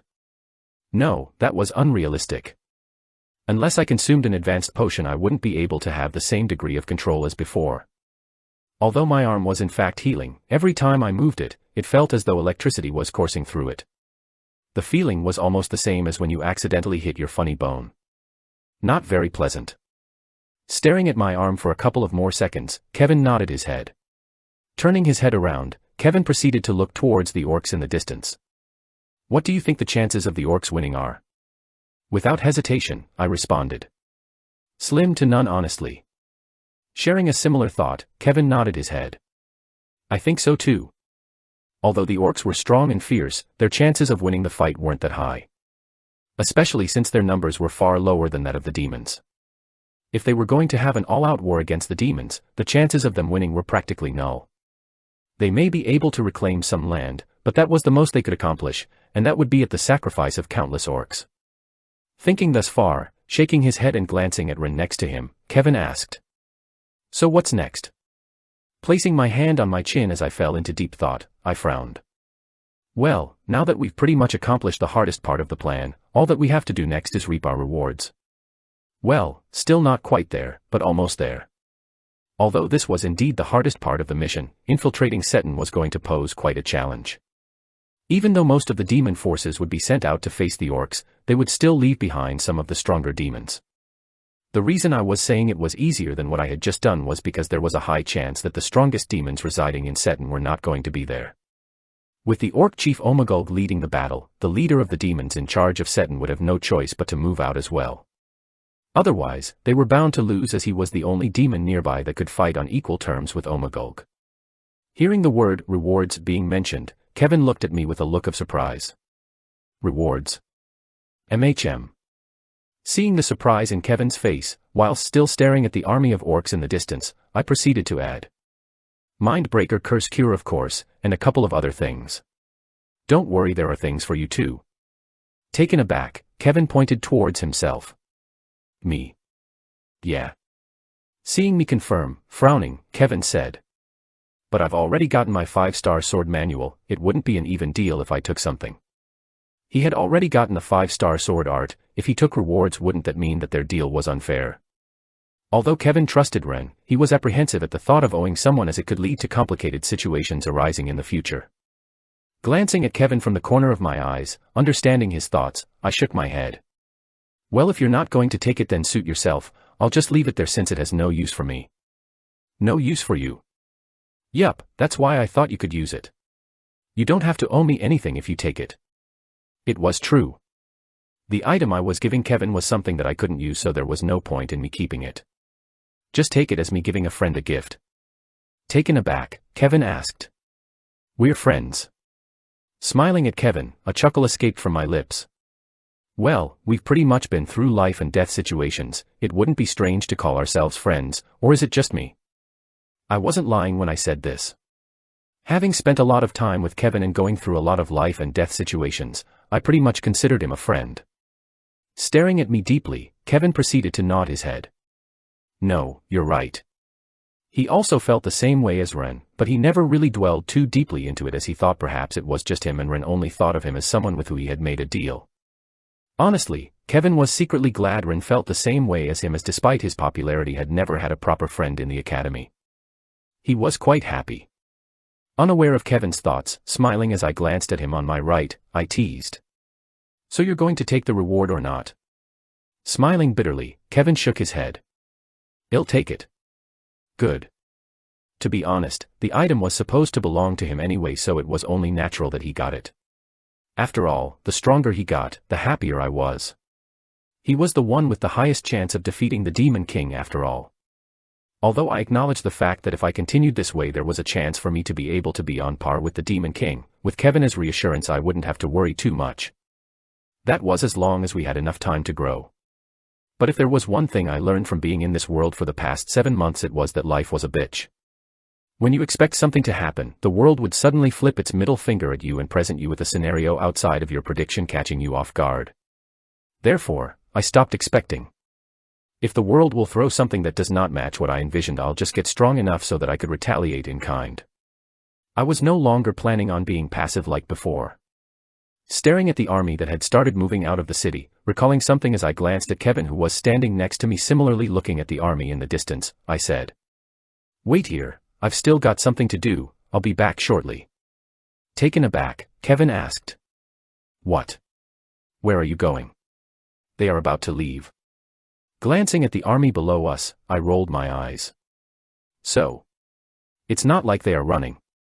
We were talking about an army of thousands upon thousands of orcs, each wearing large bulky metallic armor. They weren't going to be the hardest people to follow. Although yes, their strong bodies allowed them to move fast despite the fact that they were large armors, it still took time for them to go out, so we still had half a day. Realizing this, Kevin scratched his head in embarrassment as he said. Ah, I guess you're right. How long will it take? About an hour. Maybe less, who knows. Alright, I'll wait for you. Cool, see you soon. Moving out of the area we were in, I stared towards the distance as a faint smile appeared on my lips and thought to myself. Hopefully, what I'm about to do next plays out nicely. Inside of a dark confined location, kneeling on the ground was a figure whose hands and legs were bound by thick metal chains that connected all the way towards the ceiling. The figure had its eyes closed, and if not for the faint movement of his chest, someone would have easily mistaken him for dead. In the dark world, silence prevailed the surroundings. Clank. Suddenly, the silence was disrupted as a hooded figure calmly walked in and stopped right before the figure that was kneeling. Staring at the figure kneeling down on the ground, the hooded figure whose features were obscure called out. Silig. KHRR. A minute after his name was called out by the hooded figure, slowly raising his head, the features of the figure kneeling on the ground became more apparent, revealing a white orc with a massive scar tracing over half of his face. His deeply sunken green eyes were rather hazy as a result of the isolated confinement, however, the boundless bloodlust hidden within them could not be masked. Staring at the hooded figure before him, Silig's deep yet groggy voice resounded across the space. Who are you? Who am I? Raising his head, the hooded figure slowly said. Someone who can help you. Help me. Nodding his head, the hooded figure slowly said. Yes, I can grant you freedom. Freedom. Taking a couple of seconds to understand what the hooded figure was talking about, after a couple of seconds, lowering his head, Silig responded. No, I do not wish for freedom. Unbothered by the denial, the hooded figure once again spoke. Revenge, I can grant you revenge. Raising his head once more, Silig weakly asked. Revenge. Nodding his head, the hooded figure once again said. Yes, I can grant you revenge. Grant me revenge. Yes, I can help you get revenge on Omagulg, the orc chief. Hearing the name Omagulg being mentioned, as if some life returned in his eyes, Silig asked. Is what you said true? MHM. Weakly clenching his fists, Silig deeply stared at the hooded figure before him. What do you want in exchange? What do I want? Smiling behind the hood, the figure slowly spoke. In exchange, I want your loyalty. No, that doesn't sound right. Raising his head, the features of the hooded figure became more discernible, revealing a pale youth with deep blue eyes. A human. Staring at Sigil, who was looking back at him with a trace of shock in his eyes, the youth extended his hand forward and slowly clenched it. All you need to do is be my peace. The Author's POV. Chapter 176, The Vigil of the War of Amora, 2. Returning to where I had last seen Kevin after I spotted him casually leaning against a wall, I called out for him as I waved at him. Yo, I'm back. Oh, you're back, huh? Spotting me, just as Kevin was about to greet me, stopping abruptly, his eyes paused on a tall hooded figure that stood behind me. Hey Ren, who is he? Glancing at the hooded figure standing behind me, I waved it off as I casually said. Him? You've already met him before. Who? Turning around, and glancing at the hooded figure, I spoke in Lardvian. It's okay to take off your hood, he's with me. The reason I was able to communicate with him in Lardvian was thanks to Angelica's telepathic ability, which allowed me to understand and speak the language. KHRR, yes. Nodding his head, the hooded figure slowly pulled down his hood, revealing the features of a white orc that had a large scar that traveled past half of his face, making him look especially intimidating. Opening his eyes wide, Kevin exclaimed. What? Silig. Nodding my head, I confirmed. Yeah, Silig in the flesh. Alternating his head between Silig and I, Kevin had many things he wanted to say. However, he refrained from voicing them out as he knew it wouldn't do them any good at the moment. Especially since Ren pretty much recruited the one guy he fucked over. Just what had the world become? Unaware of Kevin's thought, with a smirk on my face I said. Surprised, right? Yeah, if I said I wasn't surprised that would have been a lie. I mean, he had just recruited Silig, a Legion commander and someone whose rank was far above his. How could he not be surprised? Seeing Kevin's reaction, nodding my head repeatedly, I glanced at Silig, who was standing behind me. Well, things just happened and I think Silig would be a great addition to our team. Moreover, he was just rotting in jail, felt that it was a waste of his talent. With an awkward smile on his face, Kevin nodded his head. Yeah, if you say so. He was indeed someone that could go toe-to-toe with a count-ranked demon. It would indeed be a waste for someone of his strength to rot in jail. But that wasn't the problem, as Kevin really couldn't wrap his head around the fact that Ren had just recruited the one person he screwed over. If he later found out the truth of the matter, Kevin wouldn't even know how to help Ren. Sigh. Sighing out loud, Kevin glanced at Ren and asked. How did you convince him? It didn't take me much, I just proposed to him a couple of. As Kevin and I were conversing, Silig remained motionless. He was currently staring at the army of orcs in the distance with a solemn expression. Because Kevin and I were not speaking in Lardvian, he couldn't understand a thing, but he didn't seem to care as his eyes were currently fixed on the army of orcs in the distance. More specifically, the orc leading them. Omagulg. The current orc chief, and an existence that stood at the top of the food chain of Amora. Staring at Omagulg in the distance, Silig's eyes burned with hatred. For having his loyalty thrown away in the trash because of something he did not commit, Silig never felt this much hatred in his life before. Not even for the demons who had taken over their land. At the moment, to Silig, as long as he killed Omagulg, he did not care about what he would do next. Even if he had to be someone's slave for life, Silig did not care. He had to get his revenge. Noticing Silig's odd behavior and thinking of something, Kevin glanced at me and asked. How were you able to free him from the prison? Wasn't he supposed to be imprisoned? How could Ren suddenly sneak into the prison without getting caught? From what Kevin remembered, the prison was supposed to be heavily guarded. Yet Ren was able to sneak in that easily and take one of their most wanted prisoners out. Kevin was beyond confused at the moment. Understanding Kevin's thoughts, I shook my head and said, "It honestly wasn't that hard, I just went in and brought him out." Yeah, that was pretty much all I did. Infiltrating the prison really wasn't that much of a challenge for me. I just casually walked in and freed Silig. No special plan or scheme was needed to accomplish this goal. With pretty much every single orc in Good Kodra leaving to attack the demons, they naturally relax in defending the prison. In fact, there was practically no one guarding it. Still, although no one was guarding the place, Silig was still trapped there as he was bound by the thick chains specifically made to restrain him. It was evident that although he wasn't guarded, he couldn't get out and was left to rot there. Omagog wanted him to die of starvation. Naturally, this was for what had happened with the food supply. Although Silig wasn't responsible for the fiasco, someone had to take the blame, and Silig was the orc that Omagog decided to pin the blame on. The way that Omagog refused to even use him for the war against the demons went to show on how much resentment he had against him. I guess he just wanted to find someone to blame, and Silig was the perfect target as he was the one in charge of the food supply. From the way I saw things, there was no way Omagog didn't know that Silig was on break when the explosion happened, so I figured he wanted to vent his anger against someone for his son's death, wrong as it may be. Thinking along those lines, I couldn't help but shake my head. Even the strongest leaders had their weaknesses. But honestly, although I had not predicted for this scenario to happen, I couldn't be happier with this development. In fact, just the thought of it made me involuntarily smile. Being the scum that I was, I took advantage of this situation I created myself and took the opportunity to make Silig join my side.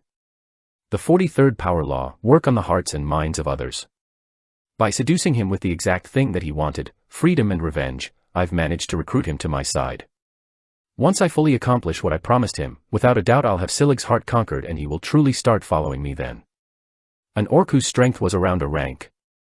Now that would truly be an achievement worth celebrating. In fact, as soon as Silig agreed to my terms, multiple plans and scenarios started formulating inside of my mind for the past few days. And finally, after 10 days of thinking, I finally knew of how he could be of use to me. He. As I thought about it, a small laugh escaped from my lips. Noticing my laugh, looking at me weirdly, Kevin asked, "What are you laughing at?" Glancing at Kevin, I casually waved my hand. "No, nothing, I was just laughing at how easily I was able to infiltrate the prison and free Silig." "That's true, but shouldn't they have at least left someone behind?" Shaking my head, I pointed towards the orcs in the distance as they slowly left Good Kodra. "Not just take a look at them, do you think they even care about returning at this point?" Turning his head towards the orcs in the distance, Kevin fell into deep thought before nodding his head. I guess you're right. From the way that the orcs were behaving, it did indeed seem like they weren't planning on coming back. I guess the orcs were really enraged this time. Staring at the orcs leaving Good Kodra for a couple more minutes, turning around, I knew it was about time to move out. "Alright, we should get going as well." "Yeah." Next destination, Seton. There were 3 main cities in Emora: Seton, Budcod, and Zrozd. Each of the cities was guarded by a Marquis-ranked demon, and given the size of Emora, each of the cities was quite far from one another. About a week's worth of travel between each city. And this was at speeds only Marquis-ranked demons could achieve. Had it been a regular demon, the time could stretch to a couple of weeks or even reach a month's time. "We're here." Halting my steps and staring towards the distance where a large city stood, I knew that our journey to Emora was reaching its climax.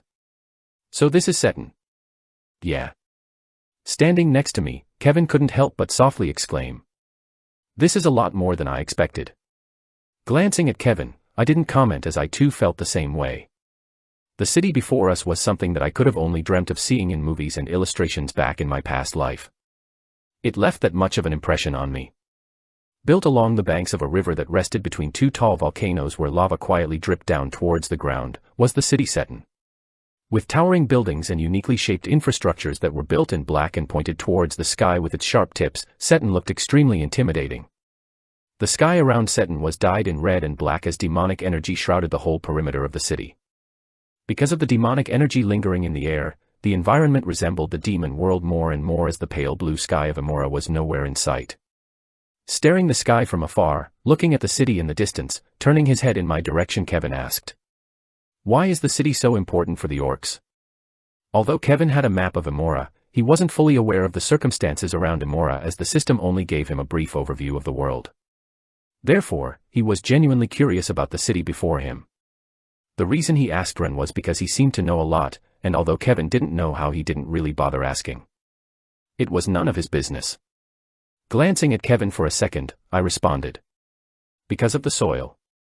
"The soil?" "Yeah, the volcanic soil to be more precise. The reason why Seton was the most important city for the orcs was because of the fertile soil that came from the active volcanoes that resided next to Seton. With the volcanic soil containing special minerals, the herbs and crops grown on the soil were densely packed with nutrients that were especially useful for orcs that used aura, as it enabled their bodies to become stronger. With the fertile land that came from the volcano, the orcs were able to grow an endless amount of food to feed their whole populations, including the other planets on which they resided in. And it was precisely because of the food grown on Seton that the orcs were able to increase their strength so rapidly and hence turn into such a prosperous race. If not for the nutrient-rich food, the orcs would have never been able to develop and become as strong as they were now. Sadly, as the demons invaded Amora too fast and too unexpectedly, the orcs, which at the time were fighting amongst each other, found themselves completely helpless and divided. As a result of this, the orcs had suffered a devastating defeat, and thus why they had to settle far away from their land in good Kodra. Had they been prepared and united, the situation would have never have happened. Turning his head around, glancing towards the distance, Kevin asked, "How long do you think it will take for them to catch up?" Tilting my head in confusion, I asked, "For who?" "The orc army." "Ah, I think a couple more days with the pace they are currently moving at." Because the goal was Seton, I had asked Kevin to lead me there, and thus why we separated from them. By now the demons were fully aware of the fact that the orcs were waging war on them, as for the past few days, I've witnessed the orcs pummeling through the demons that were in their way. Wherever they went, devastation was left behind.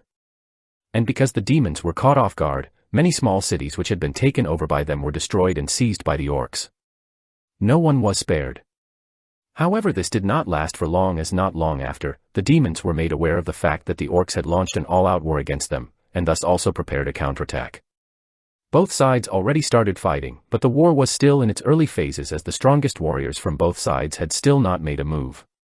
And thus, staring at Seton in the distance, I knew that a long battle that would last years had just started. One that would leave nothing but devastation and lead to countless deaths from both sides. I knew that from this day forth the flames of war had finally enveloped Amora. The Author's POV. Chapter 177, Seton, 1. Well, that was easier than I thought. Stepping foot into Seton, Kevin glanced around as he responded. Yeah, this was a bit too easy for my taste as well. Casually looking around the insides of the city, I nodded my head and added, "Well, it is only natural considering the layout of the city. I guess." Entering the city of Seton wasn't hard, with how massive the city was and the fact that there were no outer walls encircling the place. Kevin, Silig, and I were able to enter the city without any difficulties. Still, although we had entered the city fairly easily, that didn't mean that we could let our guards down. The city was filled with demons, and a single wrong step could lead to our demise. So just because we had entered didn't mean anything. This was probably the easiest task. The hard part would naturally come in due time. Looking left and right of the city as he admired the buildings before him, Kevin said, "I guess the fact that orcs aren't very good at sneaking into places also played a part as to why the city is not that heavily guarded." Hearing Kevin point, I couldn't help but agree more. Yeah, that's true. Simultaneously glancing towards our right, both me and Kevin's eyes paused on Silig's massive frame. After traveling with him all the way to Seton, we pretty much understood why Seton wasn't that secured. There was no way someone as big as him could enter the city without being noticed. Especially since orcs tended to be extremely hot-blooded. Just an insult and they would fly into a fit of rage. If not for the fact that I kept enticing Silig with the prospect of revenge, we would have long been discovered. Inwardly sighing and staring at the city before me, I decided to find a secluded spot to rest. We had been traveling non-stop for the past few days, and so we needed to find a place to get proper rest, as things were soon going to become difficult. Especially considering what we had to do next. Here, this should do for now. After a while, arriving before a rather inconspicuous-looking house that seemed to be desolate, checking to make sure that no one was present, I urged both Kevin and Silig to enter. This was after I was able to confirm that the place was indeed abandoned. The interior of the house was nothing special as dust and spiderwebs covered the place. Torn and worn-out carpets appeared on the floor, and aside from a large wooden table and a few chairs in the middle of the room, there was nothing else inside of the house. It was evident that this was an old house that an orc used to prior to when the demons invaded. Staring at Silig and Kevin, who had both sat down on the wooden chairs of the room, I made my way towards the entrance of the house. "You guys wait here, I've got something to do, I'll see you in around an hour." Turning around and looking at me, Kevin looked at me in confusion. "What are you doing?" "I have to do something." Although I wanted to rest, I sadly still had something to do. It was about time I started the next part of my plan. Glancing at Silig, who sat opposite to Kevin, I looked back at Kevin and said, "Although you might not need the help, Sigil will be here to protect you. With his strength, you won't really have to worry about demons coming in here and exposing your whereabouts. So just in case a demon comes and finds you, just ask Silig to take him out.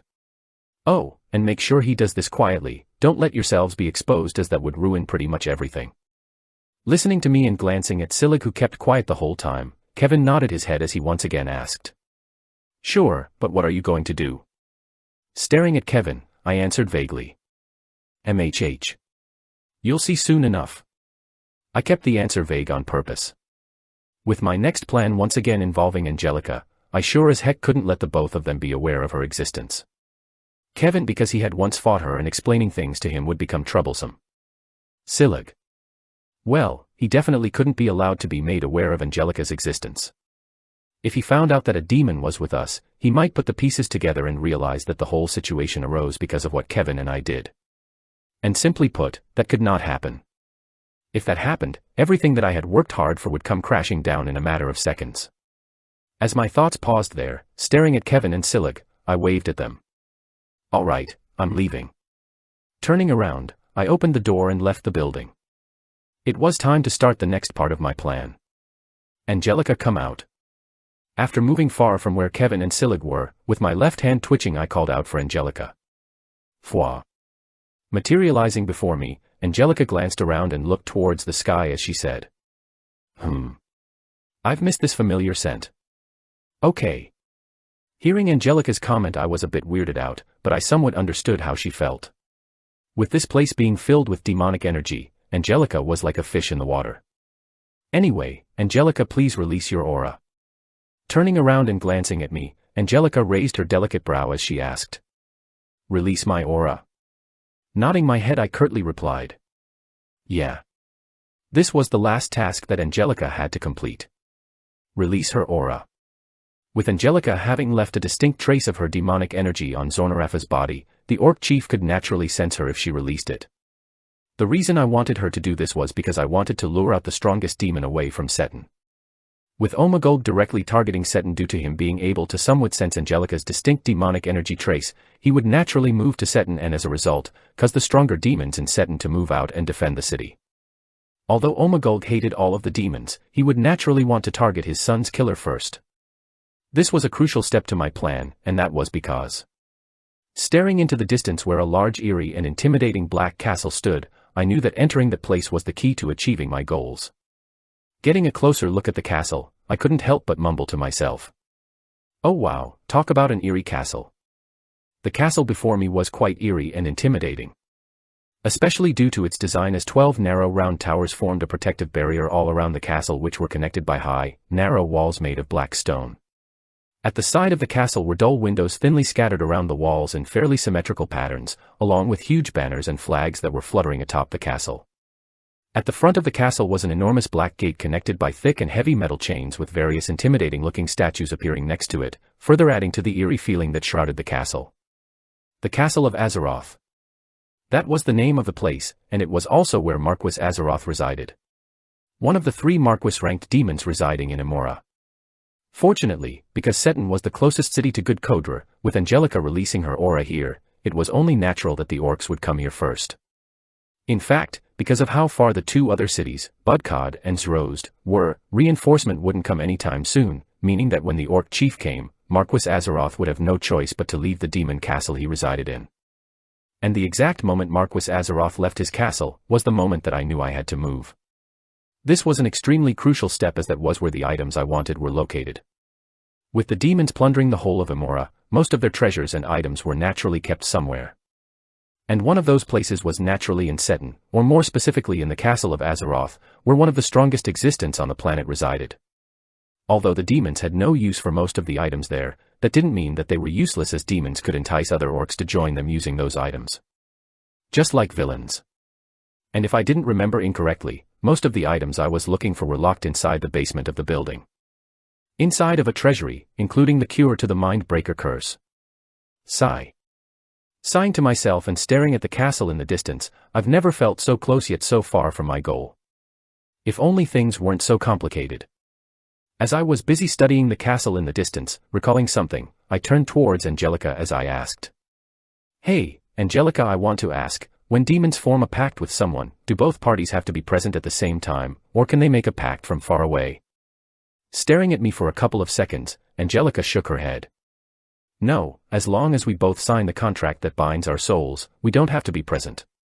You just need to sign the contract and everything would be sorted. I see. Interesting. Finding things that I as the author didn't know was something really interesting. As I've never brushed on the topic of demon contracts back in my novel, I had no idea that both parties didn't need to be present when signing a contract. This came as a pleasant surprise as an idea suddenly lit up inside of my mind. Squinting her eyes and looking at me apprehensively, Angelica said, "Why are you asking?" Glancing at Angelica, who was looking at me with caution, I shook my head and casually said, "It's nothing." Not believing my word one bit, Angelica became even warier. "Human, you better not be playing any games with me. Relax, you know me, if I have to ask you for something, I'll naturally give you the appropriate rewards for it. I am not a stingy man." As I spoke, I tried to suppress my beating heart that came as a result of my excitement. A really interesting idea came into my mind. And the more I thought about it, the more I couldn't help but find the edges of my lips curve upwards. If the plan I came up with worked, then a very interesting situation would come as a result. And when I meant interesting, I meant truly interesting. The Author's POV. Chapter 178, Seton, 2. Rumble. Rumble. The ground shook as an ocean of bulky figures wearing large metallic armors walked through the vast plains of Amora.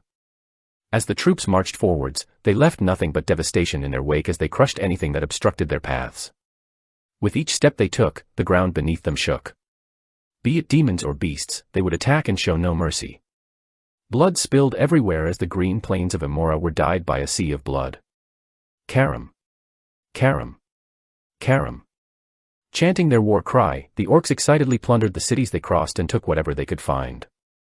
Food, clothing, gems, coins, anything that could be taken was taken. Nothing was spared. KHRRR. Standing behind the army, overlooking the orcs from the distance, was an imposing and enormous figure whose frame was much larger than that of the orcs in the distance. The figure's muscles were extremely defined as they bulged out of his body. His forearm alone was the size of a human head. The orc's skin was a shade of dark green and on his body were red tattoos that traced from his face all the way to his abdomen. KHHR. KHRR. Thin adulation of energy emanated from the orc's body every time he took a breath as a stifling atmosphere shrouded the area he was in. With his eyes closed, the orc had his arms crossed and stood still without moving a single muscle. He acted as though nobody was around him. As the green orc stood motionlessly with his eyes closed, behind him, 5 orcs stood with their backs straight, not daring to make a single move nor utter a single word, afraid of angering the orc before them. Although each of the 5 orcs that stood with their backs straight all had rather powerful energies, theirs was a far cry from the power of the orc that was before them, as just a single glance from him could cause their blood to freeze. Umgolung. That was the name of the figure before them, and he was their chief. Sensing something, Umgolung suddenly opened his eyes as he stared towards the distance. Has something happened, Chief? Noticing Umgolung's strange behavior, slowly walking towards his direction was a thin elder-looking orc that supported his body with the help of a wooden staff. Glancing at the elder-looking orc before him for a second and staring toward the distance, Omagulg's deep and raspy voice resounded across the space. Umra, I sense it.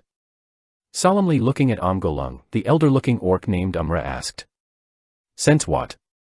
After a short pause, an extremely frightening pressure exuded from Omgolung's body as he slowly spat.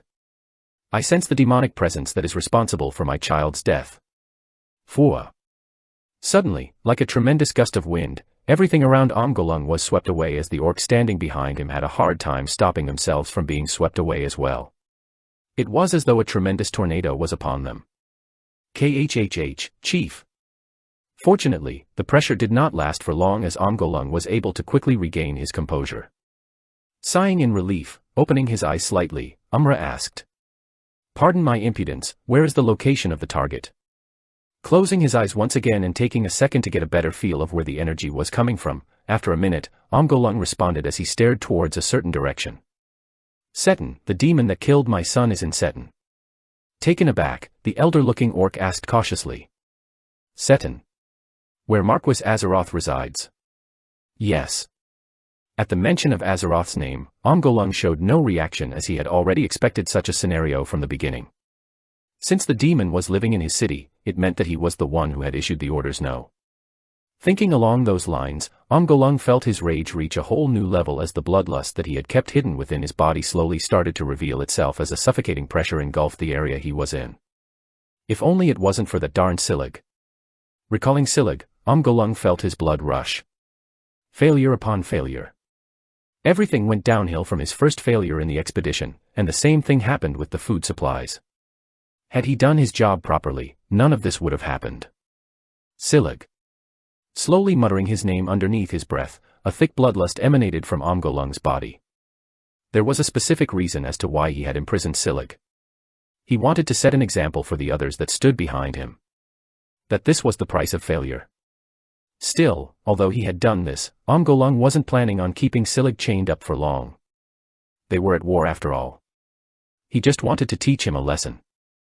He couldn't let such a powerful figure rot in jail like that. The only reason why he was leaving him in jail was to dilute his inflated ego. He had to show him his place. Only when the war reached its climax would he release him and let him join the fight. The reason why he wanted to do this was because he wanted to appear magnanimous towards the others.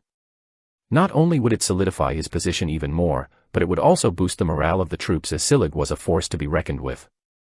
Chief. Noticing Omgolung's odd behavior and feeling the dense bloodlust leaking from his body, Umra tried to redirect the topic in hopes of distracting him. Should we redirect the troops to go there? I mean Seton. Briefly glancing at Umra, nodding his head, Omgolung's deep voice echoed across the space. Yes, forget about all of the minor cities. We are directly marching to Seton. Understood. Taking a large horn from one of his servants, Umra placed the horn in his mouth and blew it. Boom. As soon as Umra blew on the horn, a shockwave swept the surroundings as every orc in the distance stopped whatever they were doing and glanced at Umra in the distance. Kiam, Kiam. Seeing that he had gotten everyone's attention, clearing his throat and putting the horn back, glancing at everyone, Umra shouted. Finish with what you're doing. Under the orders of Chief Omgolung we are going to Seton. Hearing the command, starting at each other for a couple of seconds, the orcs proceeded to shout their war cry completely unaware of the fact that most will die as a result of this decision. Karam. Karam. Karam. Stop. A day after deciding to go to Seton, abruptly staring into the distance, Omgolung suddenly halted his steps as glared towards a certain area in the sky. Show yourself. Kakaka, it seems you've gotten better of the years, Omgolung. Chucking, appearing from out of nowhere and standing in the air with two empty eyes stood a black humanoid figure who indifferently looked towards the orcs beneath him. Behind him, thousands upon thousands of humanoid creatures similarly appeared out of thin air. Every single one of them had a grin plastered on their face. It's been a while since we last met, Omgolung. As the black creature stood in the air, a constant shadowy veil dangled around the creature's torso, resembling a lot like the heads of a few other orcs. Noticing this detail, the hatred Omgolung had towards Azeroth intensified as a powerful pressure bore down on everything within the vicinity. Noticing Omgolung's unstable state of mind, the elder-looking orc next to him shouted. Calm down, Chief, this is likely a trap to rile you up. The orc heads was definitely a trap set up by Azeroth in order to rile up Omgolung so that he could increase his advantage. Realizing this, Omgolung quickly calmed down as he nodded Umra in acknowledgement. A pity. As the humanoid creature floated in the air, its blood-red eyes did not shift away from Omgolung even once. A bony tail swept behind the creature as coarse hairs cover it sporadically. Behind him, two gigantic wings extend themselves fully. Spiky bones and blistering membranes stretched upward, preventing anyone from seeing anything other than this being. Still, as the creature stared at Omgolung from below, a horrible grimace appeared on its face. "You still haven't answered my question, Omgolung. Why are you suddenly attacking us demons?" Glaring at Azeroth even more fiercely, Omgolung's deep voice resounded across the land. "Do not play dumb, you know exactly why I'm here." Shaking his head, Azeroth teased. "But I don't. Was it because you missed me after last time?" KHRRR. "As you wish." Staring at Azeroth standing in the air, with each breath Omgolung took, a similar sound to that of a muffled thunder escaped his nose as he glared at Azeroth in the air. Since Azeroth wanted to play games, he was going to show him a fun game. A game involving his death. Picking up a large metallic hammer decorated in fine patterns which also had a single blue orb attached in the middle, raising the hammer in the sky as he pointed towards Azeroth in the distance, Omgolung shouted. "Then, since you won't admit your wrongdoings, I shall personally kill you." Thereafter, Omgolung swung the hammer down towards the ground. Boom. And as if the world split apart, the ground beneath Omgolung cracked apart as a loud explosion resounded across the space. Shortly after, sharp-like projectiles that came as a result of the fragmented rocks that had just been smashed by Omgolung's hammer attack shot towards Azeroth, who stood in the air. Swyish. Swyish. Taken aback by the sudden attack, smiling widely, Azeroth chuckled. "Kukuku, it seems like you really want to die." Plank. Plank. Plank. Spreading his arms widely, a translucent black shield appeared before Azeroth as he blocked most of the projectiles coming his way. After blocking most of the projectiles, simultaneously glaring at each other, both leaders pointed towards each other as they shouted. "Attack! Attack!" Following their commands, the orcs and demons moved, and not long after pain screams and blood started spilling everywhere. The Battle of Amora had just begun. Moments before Omgolung met Azeroth, Seton City. "All right, I think the coast is clear." Noticing that Azeroth had just left the castle, turning my attention towards Kevin and Silig, I urged them to follow me. Yes. Swiftly moving around the streets of Seton, we were quickly able to arrive before the castle of Azeroth. Glancing left and right of the city, Kevin was flabbergasted as he said. "Seriously, how can traveling inside of a demon city be so easy?" They barely saw any demon patrolling the area. How was this place supposed to be one of the main demon cities? The lack of surveillance made him speechless. Hearing Kevin's comment and glancing at him, a faint smile appeared on my lips. "It really isn't. The only reason it is like this is because I made it this way." "What?" As I hadn't explained to Kevin my plan, it was naturally understandable that he had no idea of what happened. But in short, because Azeroth had taken a lot of demons with him, we were, fortunately, able to arrive at the castle quickly despite the fact that Silig's figure was fairly noticeable. Since there were fewer demons, it was naturally much easier to move around. Moreover, with everyone being distracted by the conflict that was happening not so far from Seton, it was only natural that the security was lax. Here. Halting my steps a couple of meters away from the castle, glancing at Kevin and Silig, I fell into deep thought. So far everything was going as I had envisioned. Omgolung took the bait and moved towards Seton, and following that Azeroth had no choice but to move as well, pretty much leaving behind the castle with only a few demons patrolling it. The build-up to that part also went as I had envisioned, as I was able to pin all of the blame towards the demons giving rise to this situation. Everything so far was how I had envisioned it prior to coming to Amora. The pieces that I had set up had finally started to move according to how I dictated, and now, it was time to end the game. Glancing at Kevin and Silig, who were respectively on my left and right side, I pointed towards the castle and said, "That is going to be our next destination." The Author's POV. Chapter 179, The Castle of Azeroth, 1. Staring at Kevin, who was busy controlling his drone in the air, I impatiently asked, "You got something?" Staring at his watch as he monitored the drone in the sky, Kevin shook his head. "Nothing yet. It's been about a couple of hours since Kevin, Silig, and I were waiting outside of the perimeter of the castle." As Kevin was able to enter the castle through the use of a skill that he had acquired a couple of months prior back in the novel, for obvious reasons, I couldn't replicate the same method he had used to enter the castle. If only there was only a secret passage. Sigh. Sighing inwardly, I knew that lamenting at my past decisions was stupid, as my past self would have never been able to know that I was going to enter my own novel. But I still did it anyway, as I needed someone to vent my frustrations against. In the end, as I didn't know of any secret passage that led to the inside of the castle, we could only scout the castle using Kevin's drone to get a better idea of how to sneak in. Interlocking my arms together as I stretched my body, I asked, "How much more time do you need?" Staring at his watch intently, Kevin shook his head. "I'm not sure, because I don't want to get caught. I'm currently operating the drone at an altitude of 4 kilometers, it's hard to get a proper read from that height." Surprised by the information, I asked, 4 kilometers? "Yeah, since we aren't sure on who is in the castle, the safest height to surveil would be that." "I see." Kevin's words weren't without merit. Although Marquis Azeroth wasn't present in the castle, as we still weren't fully aware of who was inside, it was never wrong to take extra precautions.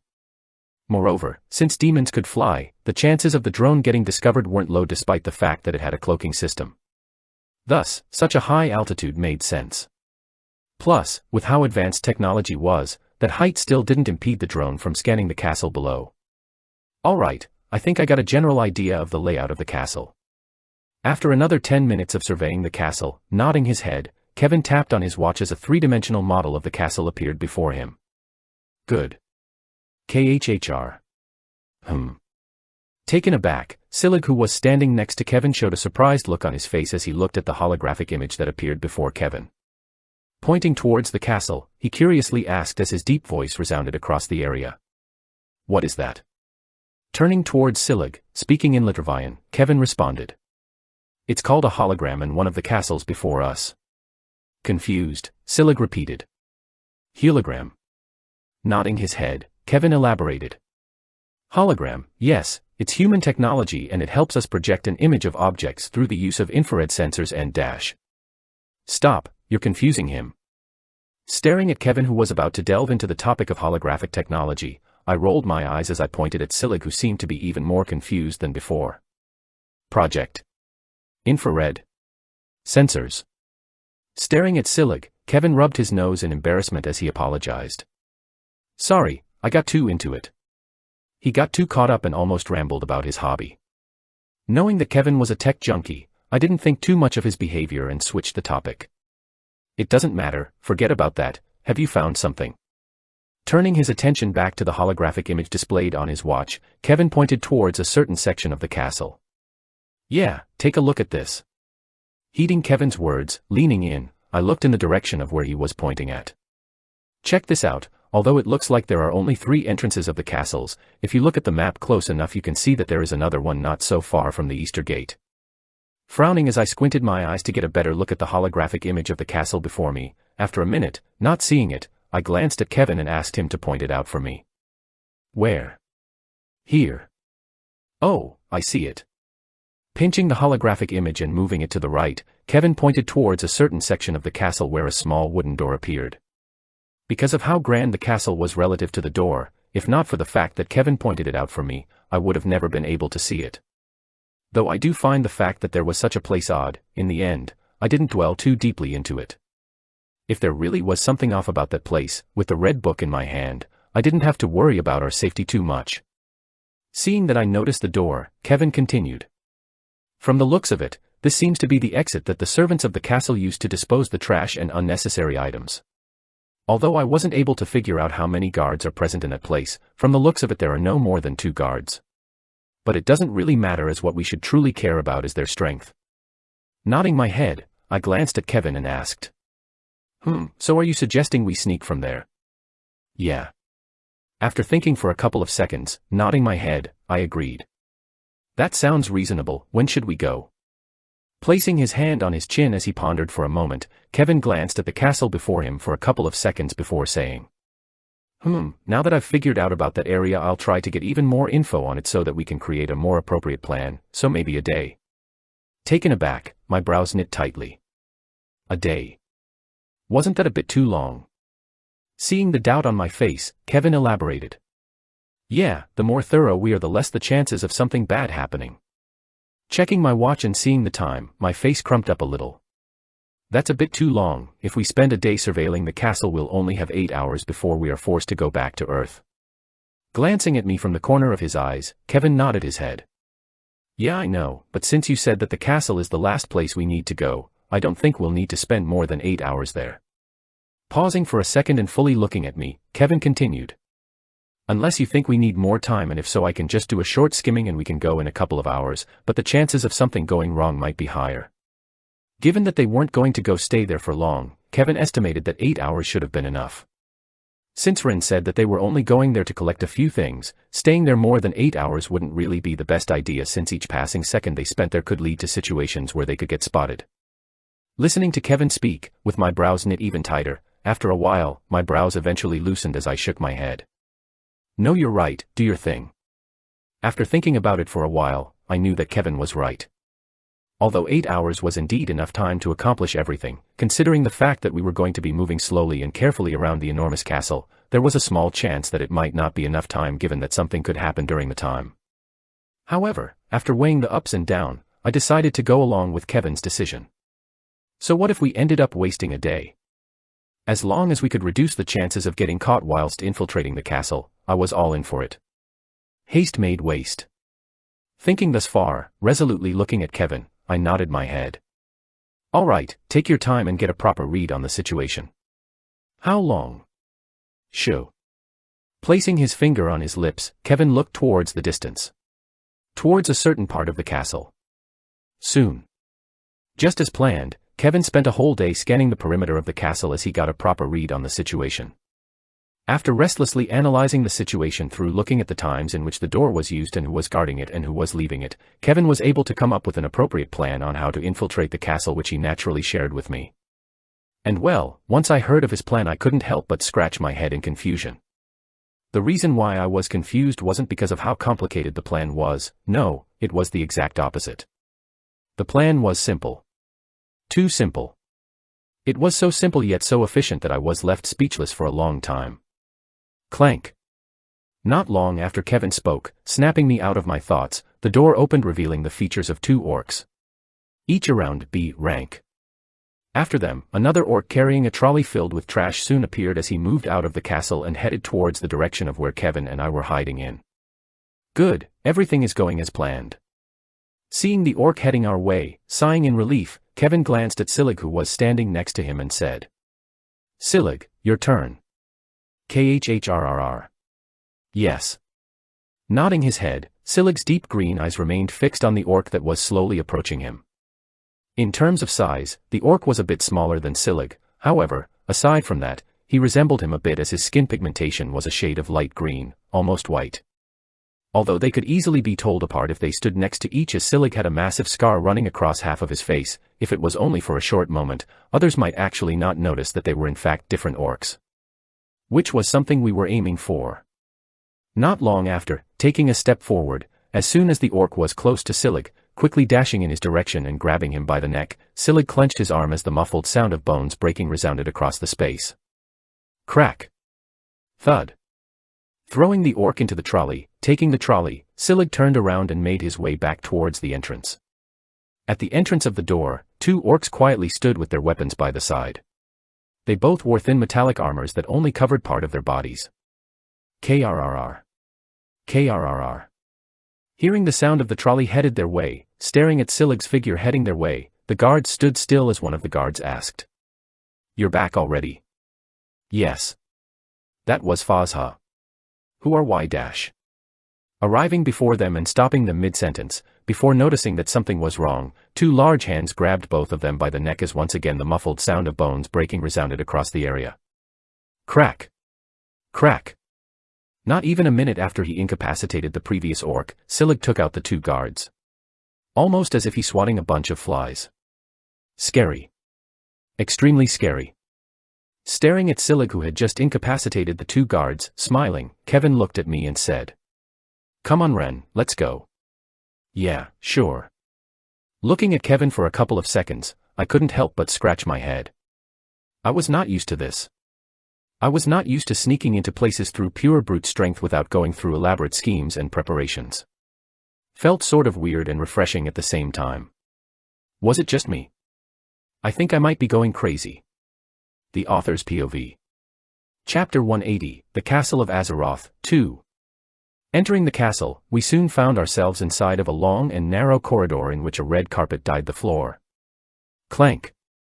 Closing the door behind him, Kevin glanced at the bodies of the orcs that Silig had just taken out.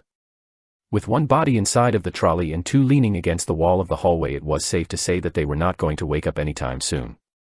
Alright, if everything goes according to what I've observed, there shouldn't be another turn shift for the next 12 hours, which is within our 8-hour limit. Pausing for a second and staring at Silig and then the orcs on the ground, Kevin sighed in relief as he continued. Fortunately, he held back and didn't kill the guards, else the situation would have turned troublesome. Although Silig had broken their necks, because of the orcs' strong constitutions, they were still alive. Albeit barely. Had Silig killed the orcs, then things would have become troublesome, as they would have immediately alerted the demons of their presence. The reason being was because each of the orcs had signed a contract with a demon. If their contractee suddenly died, they would be the first ones to know, as their souls would be damaged. Looking at me, Kevin started speaking. Ran, now that we've entered the castle, we should still not let our guard down, as I'm not sure about how many enemies are hiding in the building. MHM. Listening to Kevin speak, I absent-mindedly nodded my head. Although I was aware of what Kevin was saying, my mind was currently preoccupied with something else. Staring at the door behind me for a couple of seconds, I couldn't help but think to myself. Something doesn't add up. I feel like there was something missing. Something that Kevin and I forgot to take into consideration when entering through that door. I mean, if you think about it, there was no way that a huge castle with 3 enormous gates would have this small back door, which was much easier to sneak through. Yes, although it was indeed protected by 2 B-ranked orcs that were under the contracts of the demons, I highly doubted that this was all of the security they had. There must be something else at play.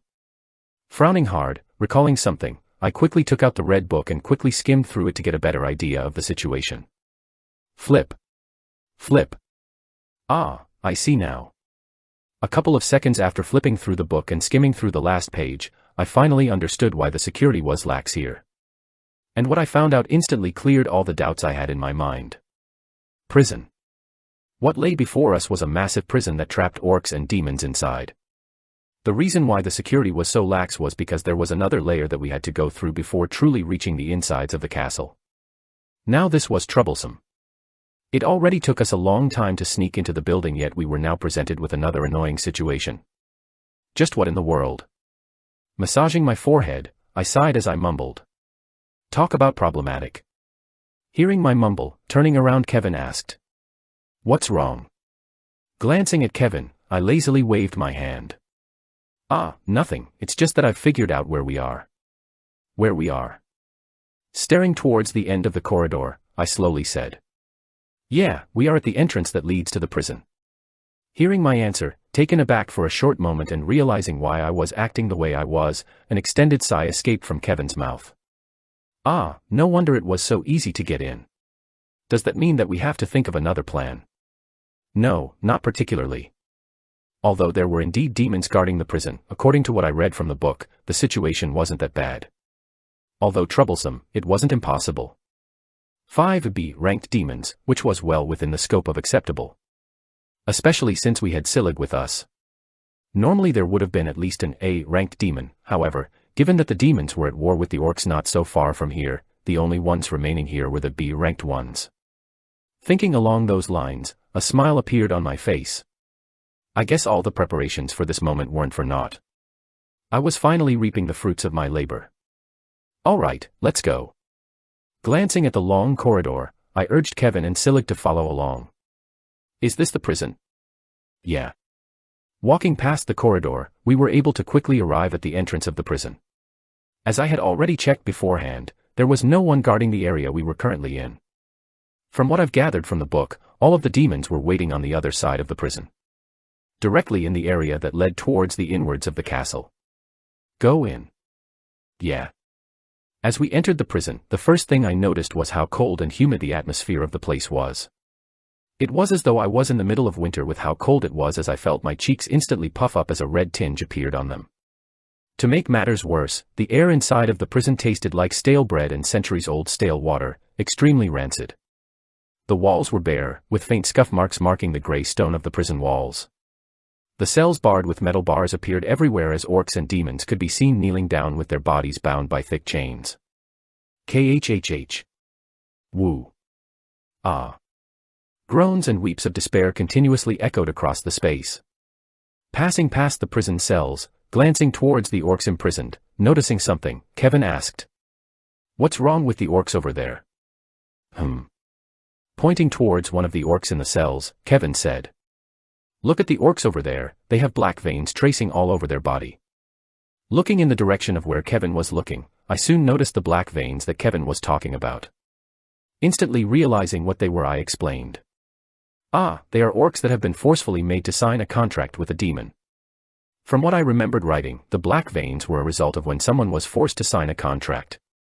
Because the other party didn't agree to submit to the demon, as they were forcefully made to sign a contract with them, they were put under a curse that subjected them to intense pains. If they didn't agree to submit by a given period of time, they would be left to rot in jail under the curse. Ruthless. Closing my eyes, I double-checked with Angelica. "I'm not wrong, right? If both sides don't agree to the contract, the weaker party will suffer immeasurable backlash that is equivalent to being punctured by millions of needles. That painful.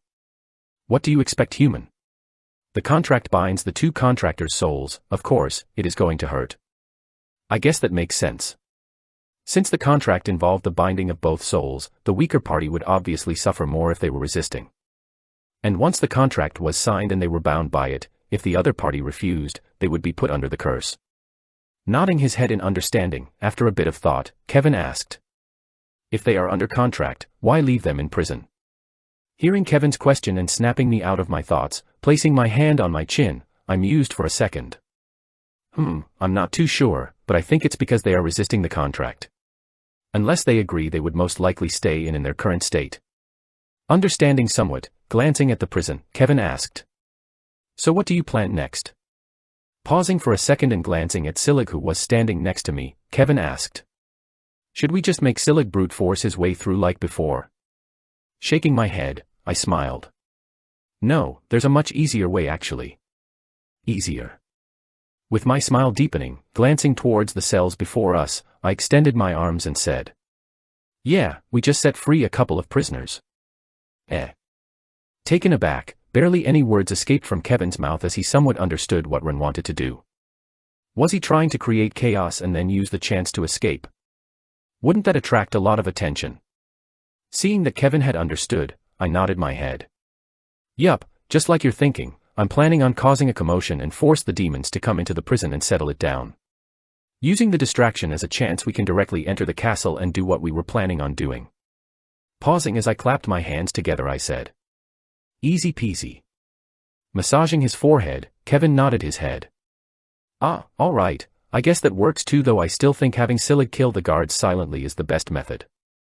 Nodding my head, I scratched my nose as I vaguely said. "You're not wrong, but let's just say this method is the most ideal for me." "What?" Seeing Kevin's confusion, I just smiled and didn't elaborate. What Kevin said was true. Having Silig brute force his way through wasn't a bad idea. However, as I glanced at the prison before me, an idea irrelevant to the current situation had come into mind. Rather, the idea stacked up with another one of my ideas that I had thought of before, helping me resolve a few of the problems I was having. Thinking along those lines, a faint smile appeared on my lips as I thought to myself. I guess the prison still had its uses.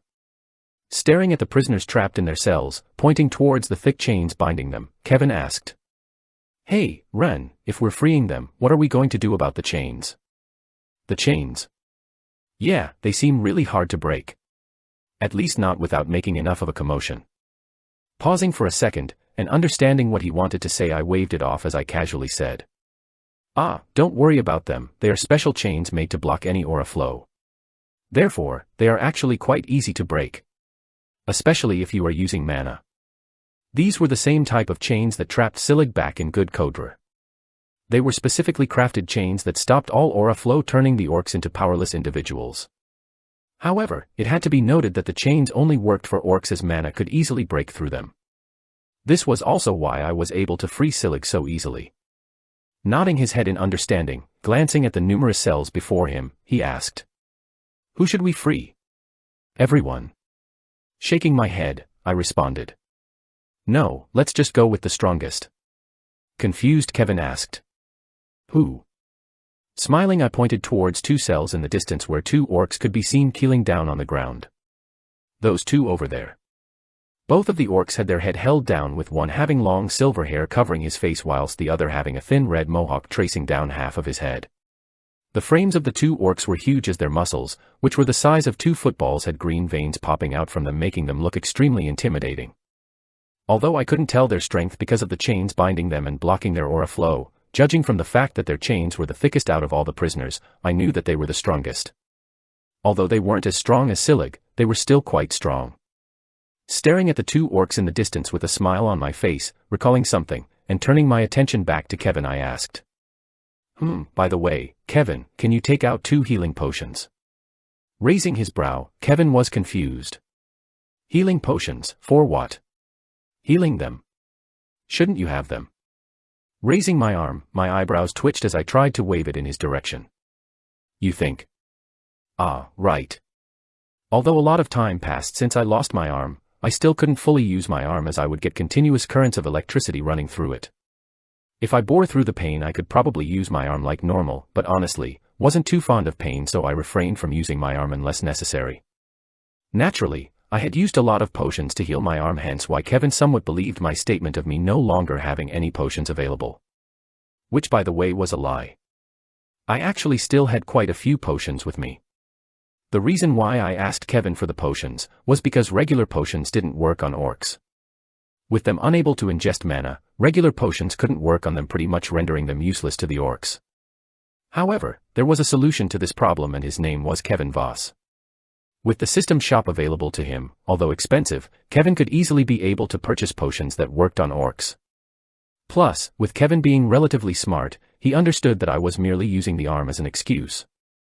He knew that I knew something about the system, but he only thought that I only knew just a small fraction of what the system could do. So he didn't really care and just complied, which I liked. 4. Extending his hand forward, materializing before Kevin were 2 green transparent potions. Admiring the potions in his hands for a couple of seconds, Kevin tossed one of them to me. "Here." "Thanks." Catching the potion, I thanked him. Holding the potion with my left hand, staring at the 2 orcs I had set my sights on, smiling towards Kevin, I said, "All right, everything is set, let's free some orcs, shall we?"